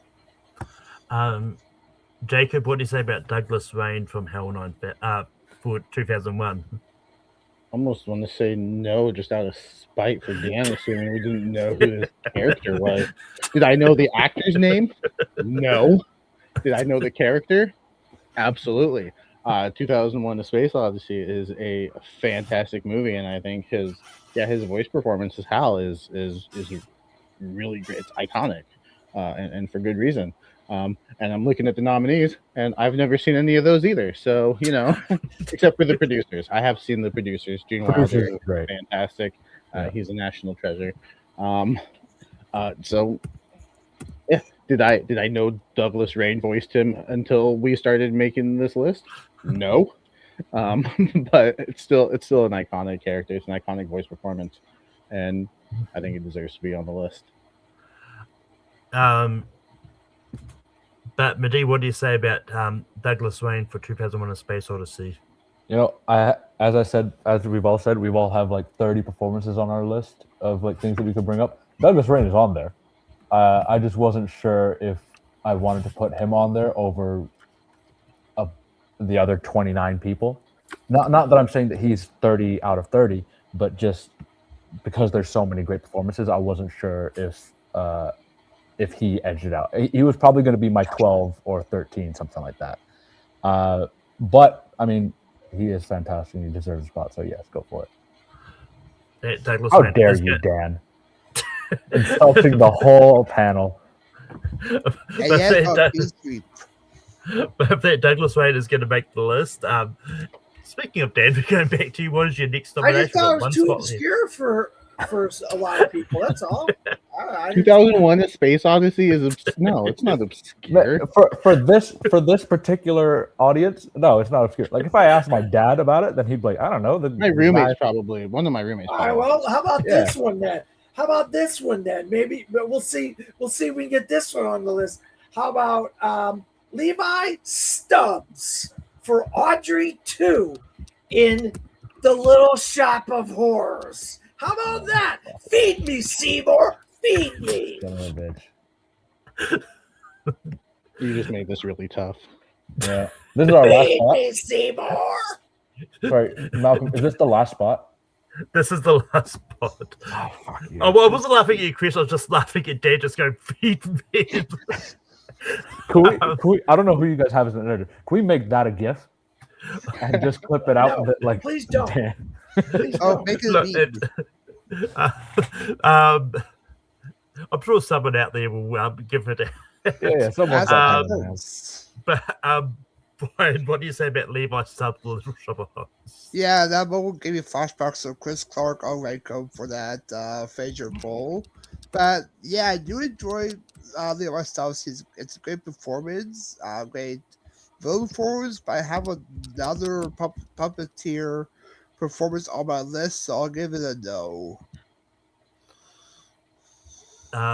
Jacob, what do you say about Levi Stubbs as Audrey 2 for Little Shop of Horrors? Yeah, because it's one of the 40 that I came up with. 40 just happened to be where I stopped. I should have put more thought into this and ranked it actually. You came up with 40. I think you did all right. Wasn't this nominated for Oscars too, Malcolm? Little Shop of Horrors? Our song was, I believe, right? I was going to Talk say, I more don't so I know the can name thank of it, you guys. except for the song was. Yeah. For Slightly Seymour. It wasn't Suddenly Seymour. It was Mean Green Mother from Outer Space, which was Okay. nominated. Oh, okay. Yeah, that's a classic. That's fair. Yeah, I'm looking at the performances I have on my list, and I think there's just a few that I would put above it. So I'm gonna give it a slight no, but I don't feel good about it. Madi, what do you say about Levi Stubbs from Little Shop of Horrors? So this isn't fair to Levi, but every time I see a singing or talking plant, I just think of JB Smoove as the plant from the Harley Quinn animated show. If any of you guys have seen that, so Yeah, I know exactly what you're talking about. He's he's on my list, but he's not near the top. As much as I do think it's a great performance, I don't know if I would say that it's an all-time fantastic performance. Even from that movie, it's not my favorite performance in the movie either. Like I still think that Steve Martin as the dentist is the best performance in the movie, and that's what steals it for me. And then, Levi, his character is kind of the secondary or tertiary character for me. So I'm going to say no, unfortunately, especially because it's the last spot. Like I'm trying to be. I was a little looser at the beginning. Now I'm realizing I do this every time I'm on this show, Malcolm. I'm loose at the beginning with saying yes, and then when it comes down to it, I'm like, no, we got it. I mean, like everyone is like that. Honestly, like the last spot is usually the hardest. Why do you do this to me? Yeah, I'm gonna say no. I was. Little Shop of Horrors was also nominated for visual effects that year as well. Makes sense. Yeah, because I was looking at who was in the lineup for supporting, and there was just a lot of movies a few movies I haven't seen that I can't sort of go, oh yeah, he should. They could have taken X out to get him in there, but yeah, it's not one that I thought of off the top of when I was coming up. It was like I got to the point where it was like I got to about like 30 picks. Like, yeah, I'm gonna stop. Like, if anyone brings up something that I do really like, then I can say yes or no based on that. I wasn't beholden to my list. But yeah, I'm going to give a slight note to Levi Stubbs. If you had brought him up earlier, Dan, maybe I would have said yes. I knew I should have brought him up earlier. There's so many good ones though. That's the thing. Like it's hard to. Brought up. You could easily do this list again. Yeah. I brought up ScarJo. I said, who should I bring up? A woman? We haven't brought up any women, or should I bring up Little Shop of Horrors? And honestly, I think if you had brought this up in the first 2 rounds through, I would have said yes. But after that, I think we've. I told you, I knew this was going to be hard. Oh my god! But Brian, we're going to go back to you. What is your next nomination? Yeah, I'm going to try for this one. I'll go with Jim Henson for the Muppet movie, but mainly for Kermit the Frog. This is a great performance, iconic performance, especially when he had to record underneath the swamp when doing the Rainbow Connection scene. It's a great performance. I'll see how this goes for Jim Henson for Kermit the Frog in the Muppet movie. Jacob, what do you say about Jim Henson as Kermit for the Muppet movie? I see. I feel like I'm gonna be like told like, oh, he doesn't like it, but I do like it. I love the Muppet movie. It's honestly one of my favorite movies of all time. I love this movie. It's one of my comfort movies. You know, like if I just need to put something on that makes me feel good, the Muppet movies is one of them. But I feel like he's not really like it's just Kermit. Like nothing out of the ordinary is happening. It's just him being Kermit, and so I don't feel like it's one of those performances that make me go, "Oh wow, that was just such a great performance." Like, oh, yeah, that was Kermit. So while it's not bad, I don't think it's like Oscar worthy either. So I'm gonna give it a no, but I love Kermit. That's my frog. Madi, what do you say about Jim Henson from the Muppet movie? So this one I had considered, but I think because, and I could be wrong on the time, I think the Muppet TV show was around for like 3-4 years before the movie came out. Yes. And then they did the movie as a big thing. Like outside the TV show. Right. But so because I felt like it was like, all right, it's going from the TV to the movie, I felt like it was more, having that nomination would be like, all right, we're honoring the TV show plus the movie.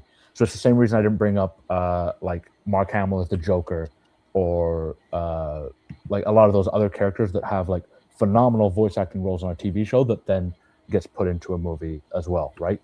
So for that reason, I said no when I was drafting my list, and I'll say no again now. Oh, a double no. Yeah, but look, depending on sort of how far we went through this, I probably would have brought Mark Hamill up eventually. But anyway, when it comes to Jim Henson as Kermit in the Muppet movie, it's not my favorite performance of Kermit. That too, like, yeah. So I actually think Steve Whitmer is the better Kermit voice. And if you had brought him up for either Muppet Christmas Carol or the Muppets 2001, I might have said yes. But for Jim Henson, look, I will give him all the credit. I think he's great with all the voices and puppets that he's done and everything that he's brought. But I'm also in agreement that like this is one of the, when it comes to sort of movies that are spun out of a TV show with a lot of that same cast, it's really hard to know on where they would have gone like in that. But I think but yeah, so it's gonna be a slight no for me as well. But Dan, what would you have said about Jim Henson for the Muppet movie? Yeah, I'm not as big a fan of these as a lot of people are. I grew up with the Muppet movie, the Muppet Show, and stuff like that. I just never been a fan of the Muppets as big. I like some of the side characters, you know, like the guys in the balcony, those old guys. I like, you know, Fozzie Bear and some of the other characters. Even Miss Piggy, I got some laughs out of her, you know. I wasn't as big a fan of Kermit the Frog as much as a lot of people were. So I would have said no. And you mentioned Muppets Trainlevel, not 2001. I was going to say, do you mean 2011 or did you say 2001? Yeah, I know what I meant. I was like, was there a Muppets movie I missed? But okay, yeah. Now, if you were to bring up Bull Beretta as Phil Phillips in the Happy Time Murderers, we might have a conversation. No, I'm not bringing that up. But Jacob, I think that's who's the next nomination going to bring it up? Yeah, I'm looking at my list. I would love to get another woman on the list, and so I'm torn between a few, but I think I'm gonna go with Pat Carroll as Ursula in The Little Mermaid. I think her voice performance just adds so much to the villain. Her song, I think it's one of the best villain songs, and she just commands the screen when she's singing that. I say The Lion King is my favorite movie, and Jeremy Irons' Scar is just so good. But I think as far as like a villain goes, Like I think Ursula is on par with Scar, and I think that's mostly in part, due to the voice performance. I think she's great. So I'm gonna go with Pat Carroll as Ursula. Medee, what do you say about Pat Carroll from Ursula? My next pick was either going to be Pat Carroll or it was going to be. I won't say what the other one was, but there was another person that I was thinking of. So it was in between two people. So Pat Carroll is for sure a yes from me because she's absolutely phenomenal in that movie. Excuse me. What? No, Aquafina from the 2023 Little Mermaid? I don't know what you're talking about. I don't remember that happening. There hasn't been another Little Mermaid. What happened to Melissa McCarthy? Come on now, Jacob. No. There hasn't been voice another. Well, I mean, Melissa McCarthy wasn't a voice. I'm just playing around. I know. There is no other Little Mermaid. I'm sorry. There's no. I would say Halle Bailey, though, fantastic singer. She's got a great voice. She's a phenomenal singer. Yes. Yeah. I do love Little Mermaid, and I think Pat Carroll was great as Ursula.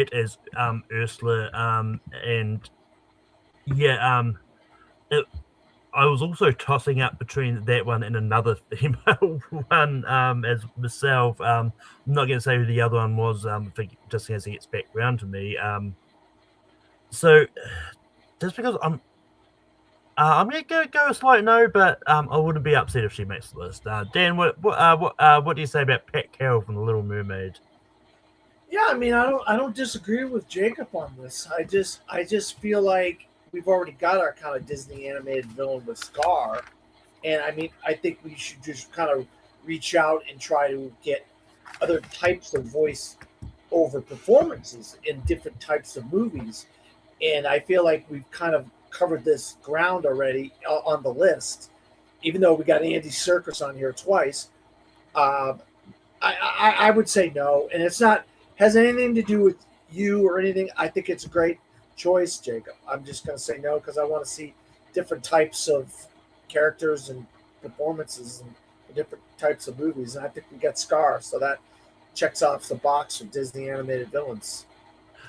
So ultimately, Medee, you said yes, right? I just say yes. Yeah. So it's going to come down to Brian. Brian, what do you say about Pat Carroll for The Little Mermaid? Yeah, I do enjoy Pat Carroll. She has a great evil laugh, great villain song. That gets both points in my book. I will give it a yes because it made my top 20 list. But that is going to be the end of the list. So Pat Carroll is going to be the last one that's going to make the list here. Malcolm, do you mind if we go through a couple of the honorable mentions of people we didn't get to bring up, but we want to?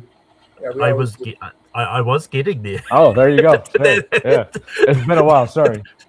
That's where my big lots table was going to go. Sorry. We can cut that out. We're not live. It's fine. We'll edit that in post. Yeah. Medee, what are some honorable mentions that you had? I mean, the next one I was going to bring up was going to be David Bradley for Guillermo del Toro's Pinocchio as Geppetto. Another one was Wagner Moura as Death in Puss in Boots' Last Wish. Vin Diesel in The Iron Giant I thought was a very good performance from an actor I really don't like. Haley Steinfeld and this is the point, I was thinking either Into the Spider-Verse or Across the Spider-Verse, but I went more across just because I think she has a lot more emotional beats in that movie. Alan Rickman in Hitchhiker's Guide to the Galaxy as the manically depressed robot. And Gael Garcia Bernal is the other one that I was heavily considering for his role in Coco. Those are some of the ones that I was going to push up next as my next couple.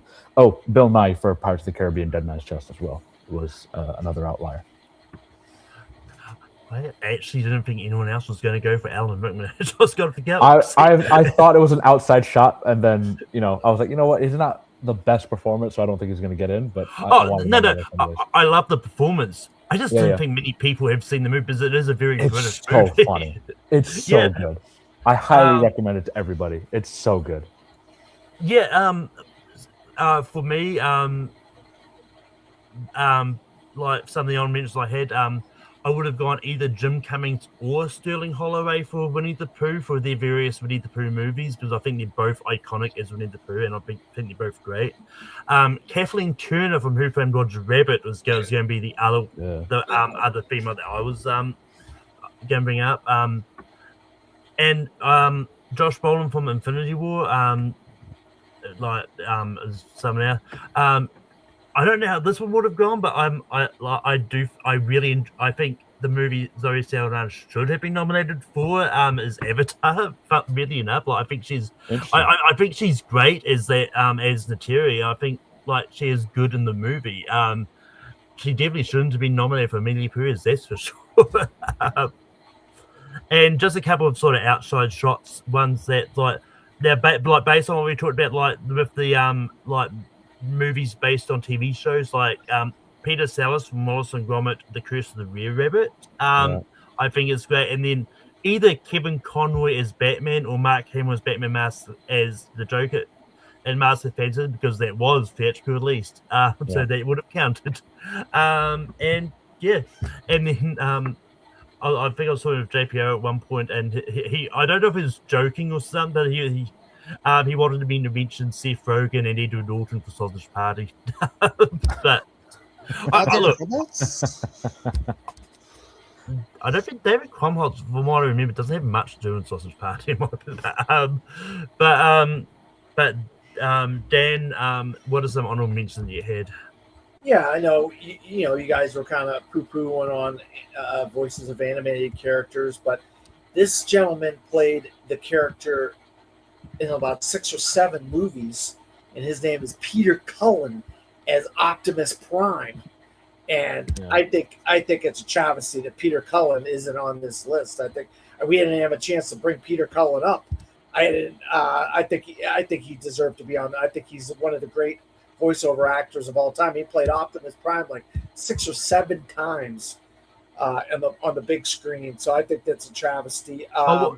Just quickly to bounce off there, I think Peter Cullen would have had the same thing as a lot of the other things are because he did it in the TV show. He like 7 times he played. I know, but it's still so much of a TV thing that he brought into the that's what I'm getting at. It's like because of the TV show. Was more of a TV show, then it became a movie. That's what I'm saying. That's the only reason I didn't put him on my list. I'm not saying that the performance isn't good. I'm just saying it's that we've talked about that with other things before. That's why I didn't think. Yeah, well, I understand what you're saying, but I disagree. I just think the movies have transcended the cartoon show, in my opinion. The Transformers movies have, but that's just me. I don't even know about that. I haven't liked most. Christine Cavanaugh as the voice of Babe in 2 movies, Babe and Babe Pig in the City. I think it's an absolute. It's terrible that Christine Cavanaugh is not on the list. She's incredible as the voice of Babe Pig in the City. Maybe this is a soft spot for me as a man, but I absolutely bawled like a waterfall in the movie called Inside Out at a character called Bing Bong, portrayed by Richard Kind. Richard Kind had me crying like a little kid. That's how much I absolutely loved his character in Inside Out. He was amazing to me. He was absolutely amazing to me. Richard Kind was, and it's terrible that we can't. I'm a massive fan of Finding Nemo, and I love Albert Brooks as the main character in Finding Nemo, Marlin. And I know a lot of people, that Ellen DeGeneres story. I'm a Marlin guy. I like Marlin better than Ellen DeGeneres' story. That's just my 2 cents on that. Holly Hunter as Elastigirl. She steals the movie of The Incredibles for me. Ed Asner as Carl Fredricksen in Up. Dwayne The Rock Johnson as Maui in Moana. I, for weeks, was singing the song You're Welcome.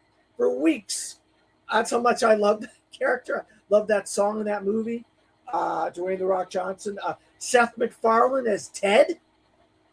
2 movies. We got 2 Ted movies with Seth MacFarlane as Ted. Josh Gad as Olaf in the Frozen movies. He's incredible. Just obviously Tom Hanks and Tim Allen as Buzz Lightyear and Woody in the Toy Story movies. That's just, I mean, Remy, Patton Oswalt as Remy and Ratatouille. I mean, the list goes on and on and on. So I'm going to leave it at that. For my own mentions, first off, Dad, Christy kind of was on Babe Pixie. That was E.G. Daly who voiced Babe. I don't know what you're saying. I can't understand what you're saying. I would say Babe was voiced by E.G. Daly in the sequel, not Christy Cavanaugh. Because you mentioned Christy Cavanaugh. Different actress is the voice of Babe in the sequel. Okay, gotcha. For my own mention, I had Roger Jackson for Scream. I had Angela Lansbury for Beauty and the Beast. Samuel E. Wright for Little Mermaid. Brad Bird for The Incredibles is Edna Mode. Ed Wynn for Alice in Wonderland. Hans Conried for Peter Pan. Eartha Kitt and Patrick Warburton for The Emperor New Groove. And Val Kilmer for Prince of Egypt. Val Kilmer's a good You're choice. muted. That's a good one. He's muted, but I think he's asking me what my honorable mentions are. Well, but I was about to say before we go to that, look, I know you love Patrick Warburton. I would have said no, just for the fact that he sounds the same in just every damn thing he does. Patrick Warburton. As much as I love that movie, it is just Patrick Warburton. Jacob, what is someone on mentions that you had? Yeah, I agree with a lot that have been brought up. One that I personally love is Idris Elba in The Jungle Book. Okay. I think he's fantastic. Donna Murphy in Entangled as Mother Gothel. I think she's fantastic. And this might have been one of those out of left field picks that only I would have nominated. But James Spader as Ultron in Age of Ultron. I think, yes. Say what you want about the movie. I think his voice performance is agree. fantastic. He's fantastic. Oh, He's you're fantastic. Right. I forgot about that one. I forgot about that. But you're right. Those would have been a few. I mean, I would. Oh, there was one more. Michael Collins did the voice of Goldfinger in Goldfinger, and I think he is. It was a different actor who did the voice, and I think he is giving an incredible voice performance. Yeah. Kind of dubbing. I thought you were bring up Frisk the Cat, Jacob, for the voice of him. For what? I was Frisk the Fritz the Cat. Cat. Oh, yeah. It's not Oscar worthy. Let's be honest. Can we also, real quick, Jack Black for playing Bowser, I think is amazing. Peaches should have been nominated. Peaches should have been nominated for Best Song, and I think honestly could have won. Shame that it wasn't. Agree. I was going back and forth for Jack Black. I was like, it's either Poe or it's Bowser, but he does more as Bowser, and it fits him better. I was also going to mention Danny Elfman for Christmas, even including singing voices. See, he just did the singing though, right? Yeah, Did that's the anybody only have reason Jack I did. Skellington? Did anybody have Jack Skellington on their list? The great reason I voice. did it because I was like, it's a different person doing the speaking versus someone who's doing the singing. So I was like, if you're doing That's both, why I left it off. same thought process. Like if you're doing both, then I'll be more inclined to put you on. Same with K-pop Demon Hunters. I was like, there's a couple in there, but I think it's different voices for the singing portions versus the rest. So I was like, if they're doing both, then I'll put them forward. I don't want to nominate just half of it. Yeah, I mean that's one of the because I mean the stuff of those double performances is true to how the Oscars would have done it because like going back to Spirited Away, like I don't know if they would have nominated the English voice or the original voice because I think there's both would have been theatrically released, so it's really hard to know which way they would have gone. I don't know if this is something you know, Malcolm, but if there is something like Spirited Away that is nominated or that is put forward in 2 different languages or multiple languages, do they focus on just the American release at the Oscars or do they go with the original release? Dan will know more than me, but I think with the international thing, I think they generally go like they will release it for a limited time in America so they can be qualified for Oscars, but it doesn't get released wide in America until a year later. Okay. Yeah, I have a couple more real quick, Malcolm. I wanted to say Toby Jones is Dobby the house elf. I think he was amazing. As That's Dobby. fair. Yeah, that's a good one. Eleanor Audrey as Maleficent in Sleeping Beauty. Oh my God, I had her a little lower on my list. evil, Yeah. evil. I also had Amy Poehler as Joy. Yeah, I mean, just so many guys. But anyway, it's time to rank the 12 that we do have. And just to recap who we've got Andy Serkis for Lord of the Rings: Return of the King. We've got James Earl Jones for Star Wars: A New Hope specifically, Robin Williams for Aladdin, Eddie Murphy for Shrek, Scarlett Johansson for Her, Andy Serkis for Dawn of the Planet of the Apes, J.K. Simmons for Klaus, Bradley Cooper for Guardians 3, Jeremy Irons for The Lion King, Pat Carroll for The Little Mermaid, Terry Hatcher for Coraline, and Douglas Rain for 2001: A Space Odyssey. But Dan, who do you have at number 12? Sorry, I got sidetracked, Malcolm. Let me just go through the list real quick. I apologize. I'm getting a bunch of text messages all at once here. Okay. I'm supposed to be doing this. I'm going to go with Pat Carroll of The Little Mermaid. Brian, who do you have at 12? Andy Serkis for the Ape series. Jacob? ScarJo. Medi's chair. Sorry, I'm still here. My whiteboard markers are. You can just say it if you want. I was gonna say my whiteboard markers are out. I gotta get new ones. I haven't used them since the last time I was on the stream. My number 12. I was gonna say. I was gonna put Eddie Murphy. So we got a 5-way tie. We've got Douglas Rain for 2001, Eddie Murphy, Pat Carroll, Andy Serkis. Andy Serkis, And then Scarlett Johansson. and ScarJo. So if anyone in the comment, anyone in the chat that someone has said something. We do have Leo Logan. Yeah. Yeah. I was getting there.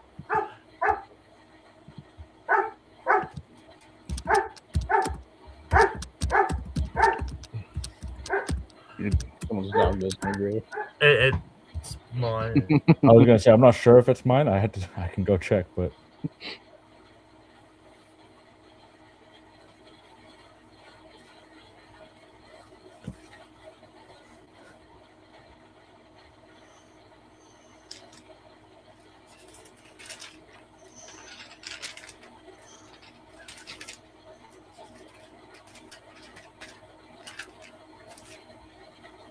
you're muted, Malcolm. There you Number go. 11, I'll go with Circus for Apes. What did he say? Andy Serkis for the Apes. Jacob, who do you have at 11? Might be on my board for a while, but I'm sticking to my guns. Scarlett Johansson. Midi, who do you have at? Yeah, 11? I'm sticking with Eddie Murphy as Donkey from Shrek. I'm going to switch things up a little bit. I'm going to go Andy Serkis for Dawn of the Planet of the Apes. Okay. And Dan, who do you have at 11? I got Terry Hatcher for Coraline. But it's going to be Andy Serkis for Dawn of the Planet of the Apes.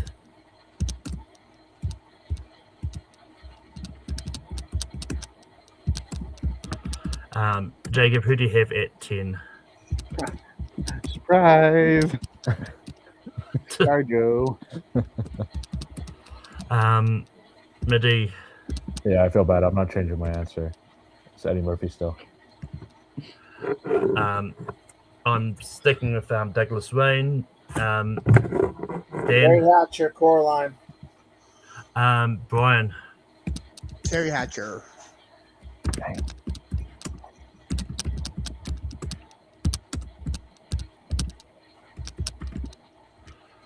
But Terry Hatch for Coraline is going to be at 10. Jacob, who do you have at 9? Guess who? Biddy. Same old, same old. I think Jacob and I are just going to sit here and wait for a little bit until. I'm probably waiting to Douglas Wayne. Dan. I think this is a good spot for Douglas Wayne. And Brian. Douglas Wayne. Okay.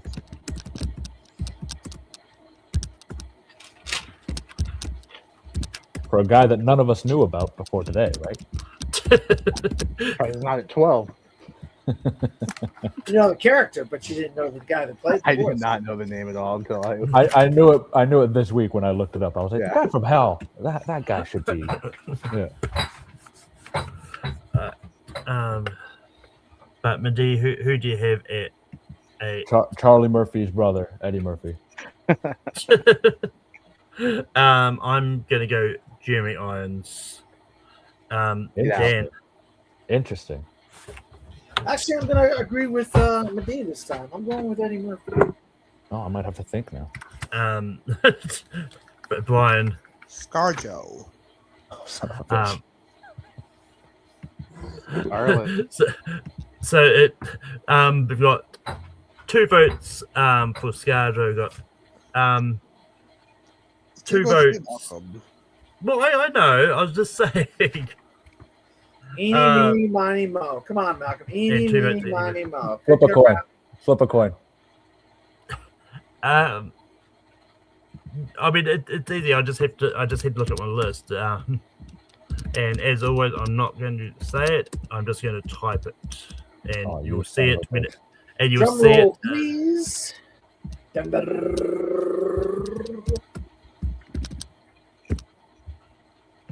a minute. Wow. Okay. All right. I have to erase my board now. Look at you. All right. Now I still don't have to think. I can still stick with the same answer for one more round. But for number 7, I'm going to stick with Jeremy Irons. Dan. I'm going to stick with Eddie Murphy. Brian. J.K. Simmons. That's Jacob. right. Shoot. Eddie Murphy. Amity. Eddie Murphy.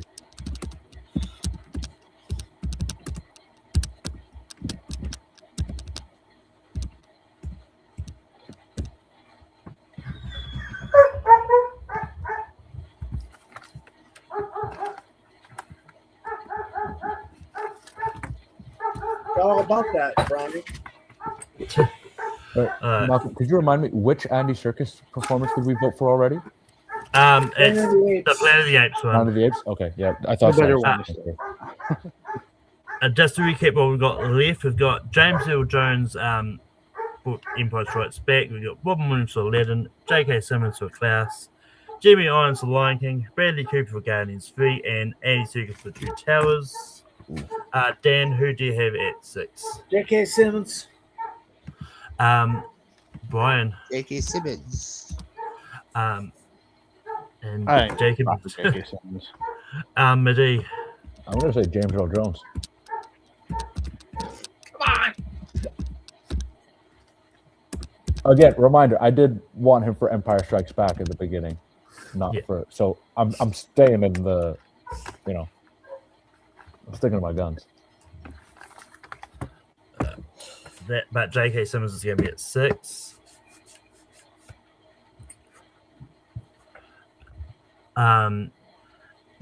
And Brian.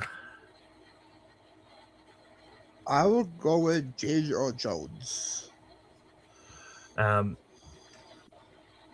Jacob. Mehdi. Yeah, James Earl Jones again. Look, he's a phenomenal voice actor, but same reason as Mehdi. I think Empire Strikes Back is like the best He's a better one. Yeah. James Earl Jones. Dan. Andy Serkis.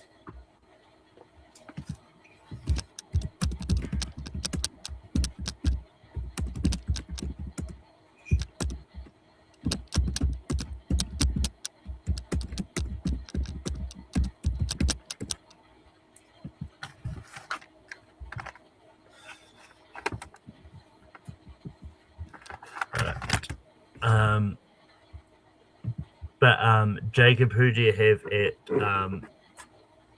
4. He was better in Ferngully, Robin Williams.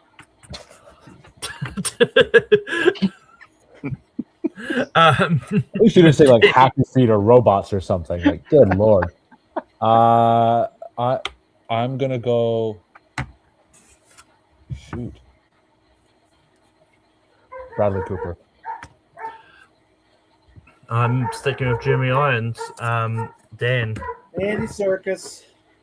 Brian. Just because it's too recent, Bradley Cooper.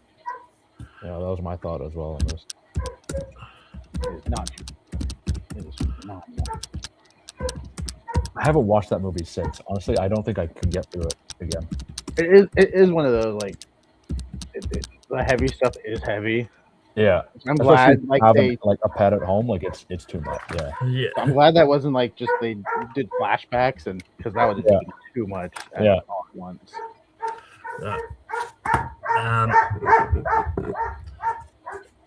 But Madi, who do you have at 3? At 3, I have Jeremy Irons. I'm sticking with Jeremy Irons. Dan. Andy Serkis. Brian. Jerry Irons. And Jacob. Robin Williams. But it is going to be Jeremy Irons.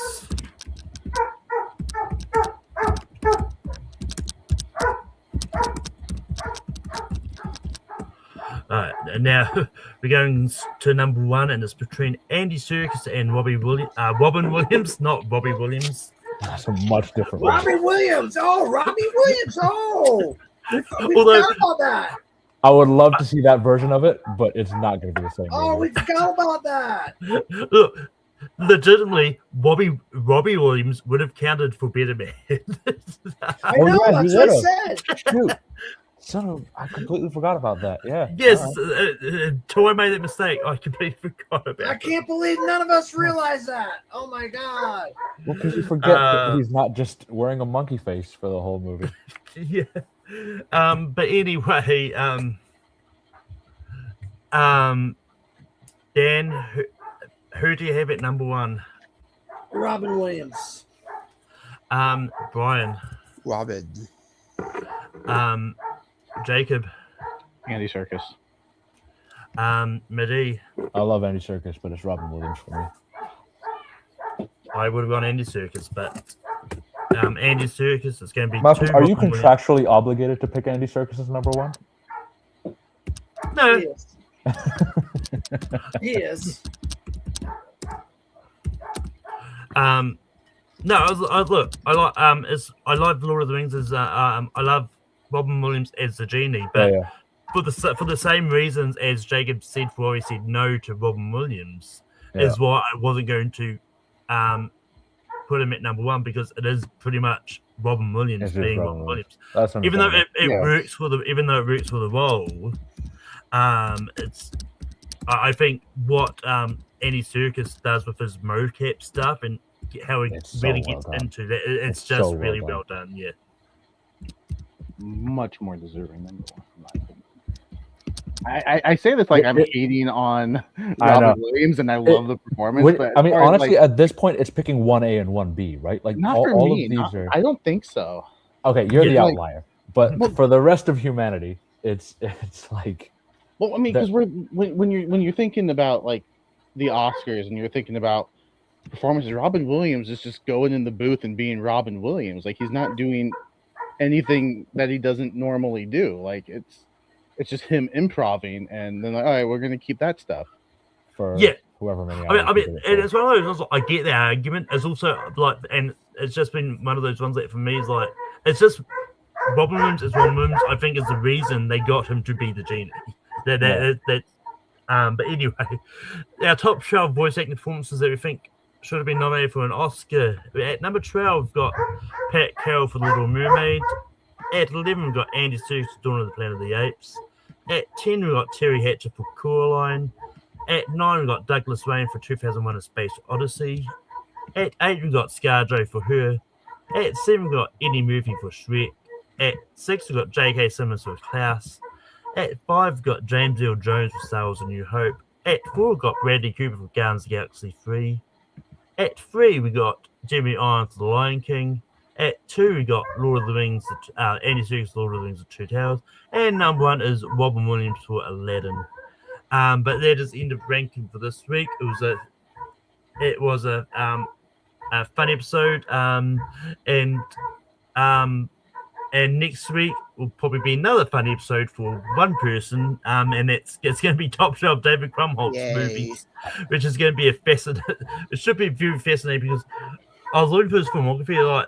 He's in a lot of movies. I don't know how much he's got a really big role in.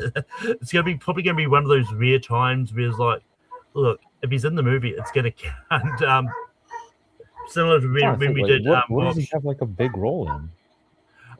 I think there's at least one romantic comedy where he's like the lead in, but both his movies is either a very small what most people would consider a cameo, or just a very small supporting role. But it's going to be the list next week. It's probably going to be similar to when we did Rob Schneider movies. But it's going to be fun regardless. We'll probably have JPO on because he'll beat me up in this alleyway if I don't get him on the panel. But Dan, where can people find you online? You can find me under my name, Dan Skip Out, on Facebook, Instagram/Threads, X/Twitter, Blue Sky, Letterboxd. Also, I'm with Malcolm on Gone with the Wind. We're on a hiatus right now. We're going to be getting back to it pretty soon for Oscars. Mostly we do movie awards. We don't do much TV stuff, but also I'm over on the Dill Pickle Network. Sometimes you can find me on with Picture This over there with those guys and various different types of shows that they have over there.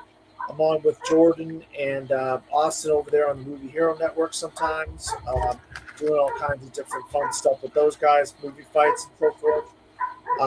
Also, I'm with my buddies over at the Chasing Labels, which is a movie physical media channel mostly. Talk about physical media, but we do a show called Movies Down Memory Lane, which I've been a part of. Also, I am the owner, editor-in-chief, and head film critic for FilmTheFourthRow.com. You can see it right there below my name. I got all kinds of reviews coming. This week, you'll have my top 10 films of the year, halfway through the year list. So stay tuned for that. We got Minions review. We got The Invite review. We got Supergirl review up there. We're going to be doing weekly episodes of House of the Dragon. So go to FromTheFourthRow.com and see all the things you want to read about, things that you love. Brian, we can find you online. Yeah, you find out both Trace Spaces, Boyoplex, TBNT, the Peersco, where currently the ASAT's tournament, moved on to round 2.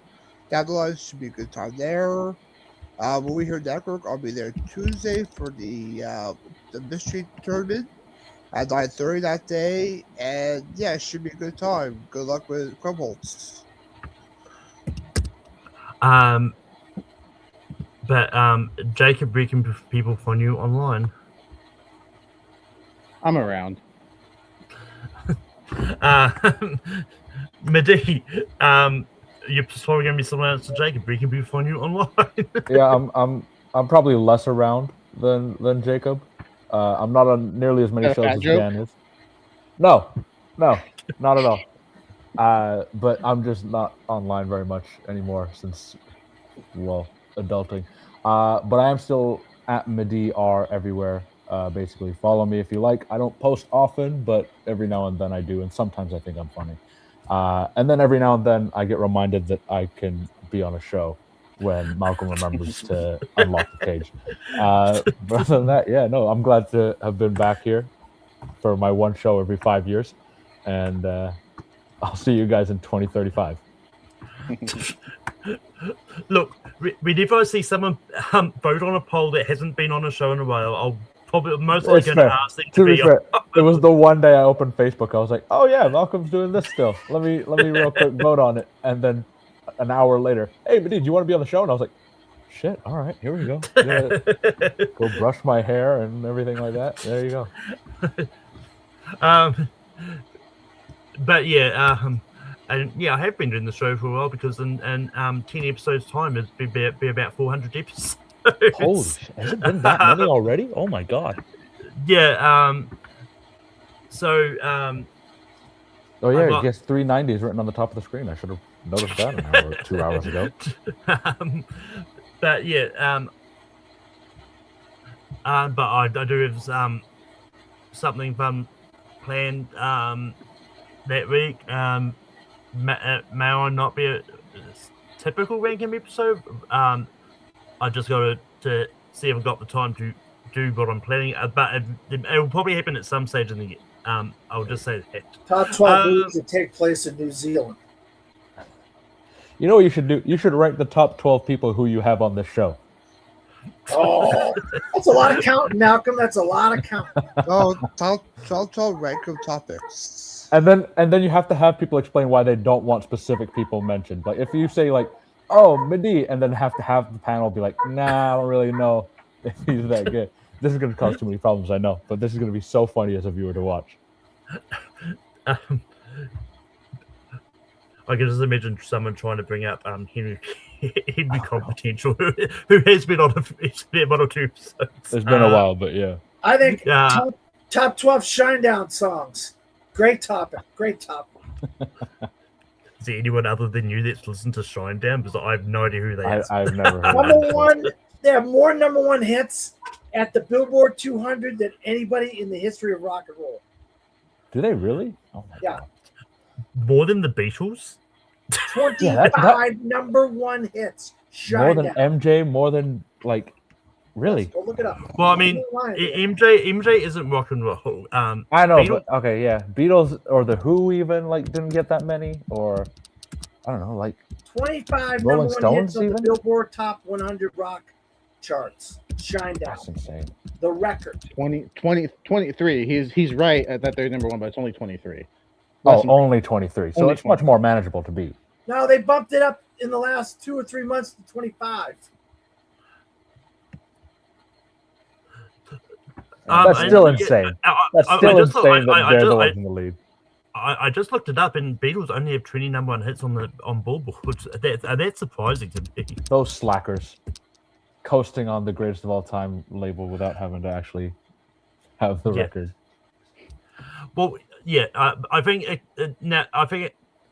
to Dan's point, because I mean, Shinedown it does count like as still number one regardless of machine look.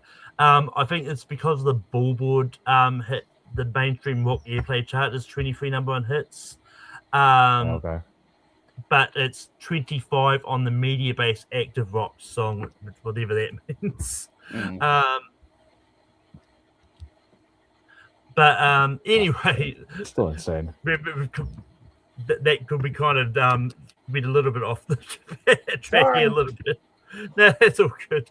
But that you can find me on Tape Free Productions. I host Rankin every week, as I have done for the last 390 episodes. But next week we'll be talking about David Krumholtz's movies, which will be really interesting to Have fun with that.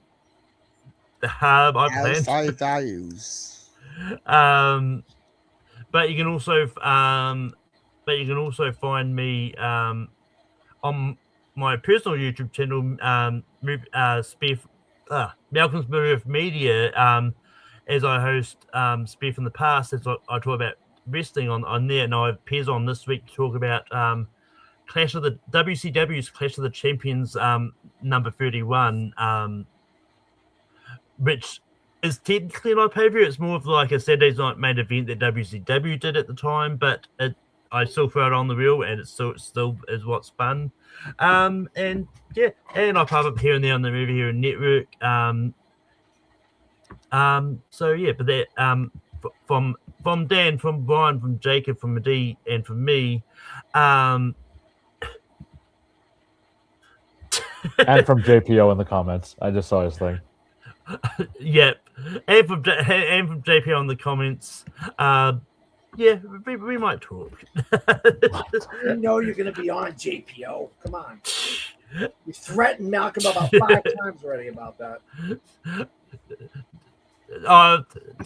Not really. I wouldn't call it a friend. I had fun. It's one of those ones I knew when I put it on the top on the poll. Like JPO was going to be up there, and began to talking about the top 12 people on Rankum.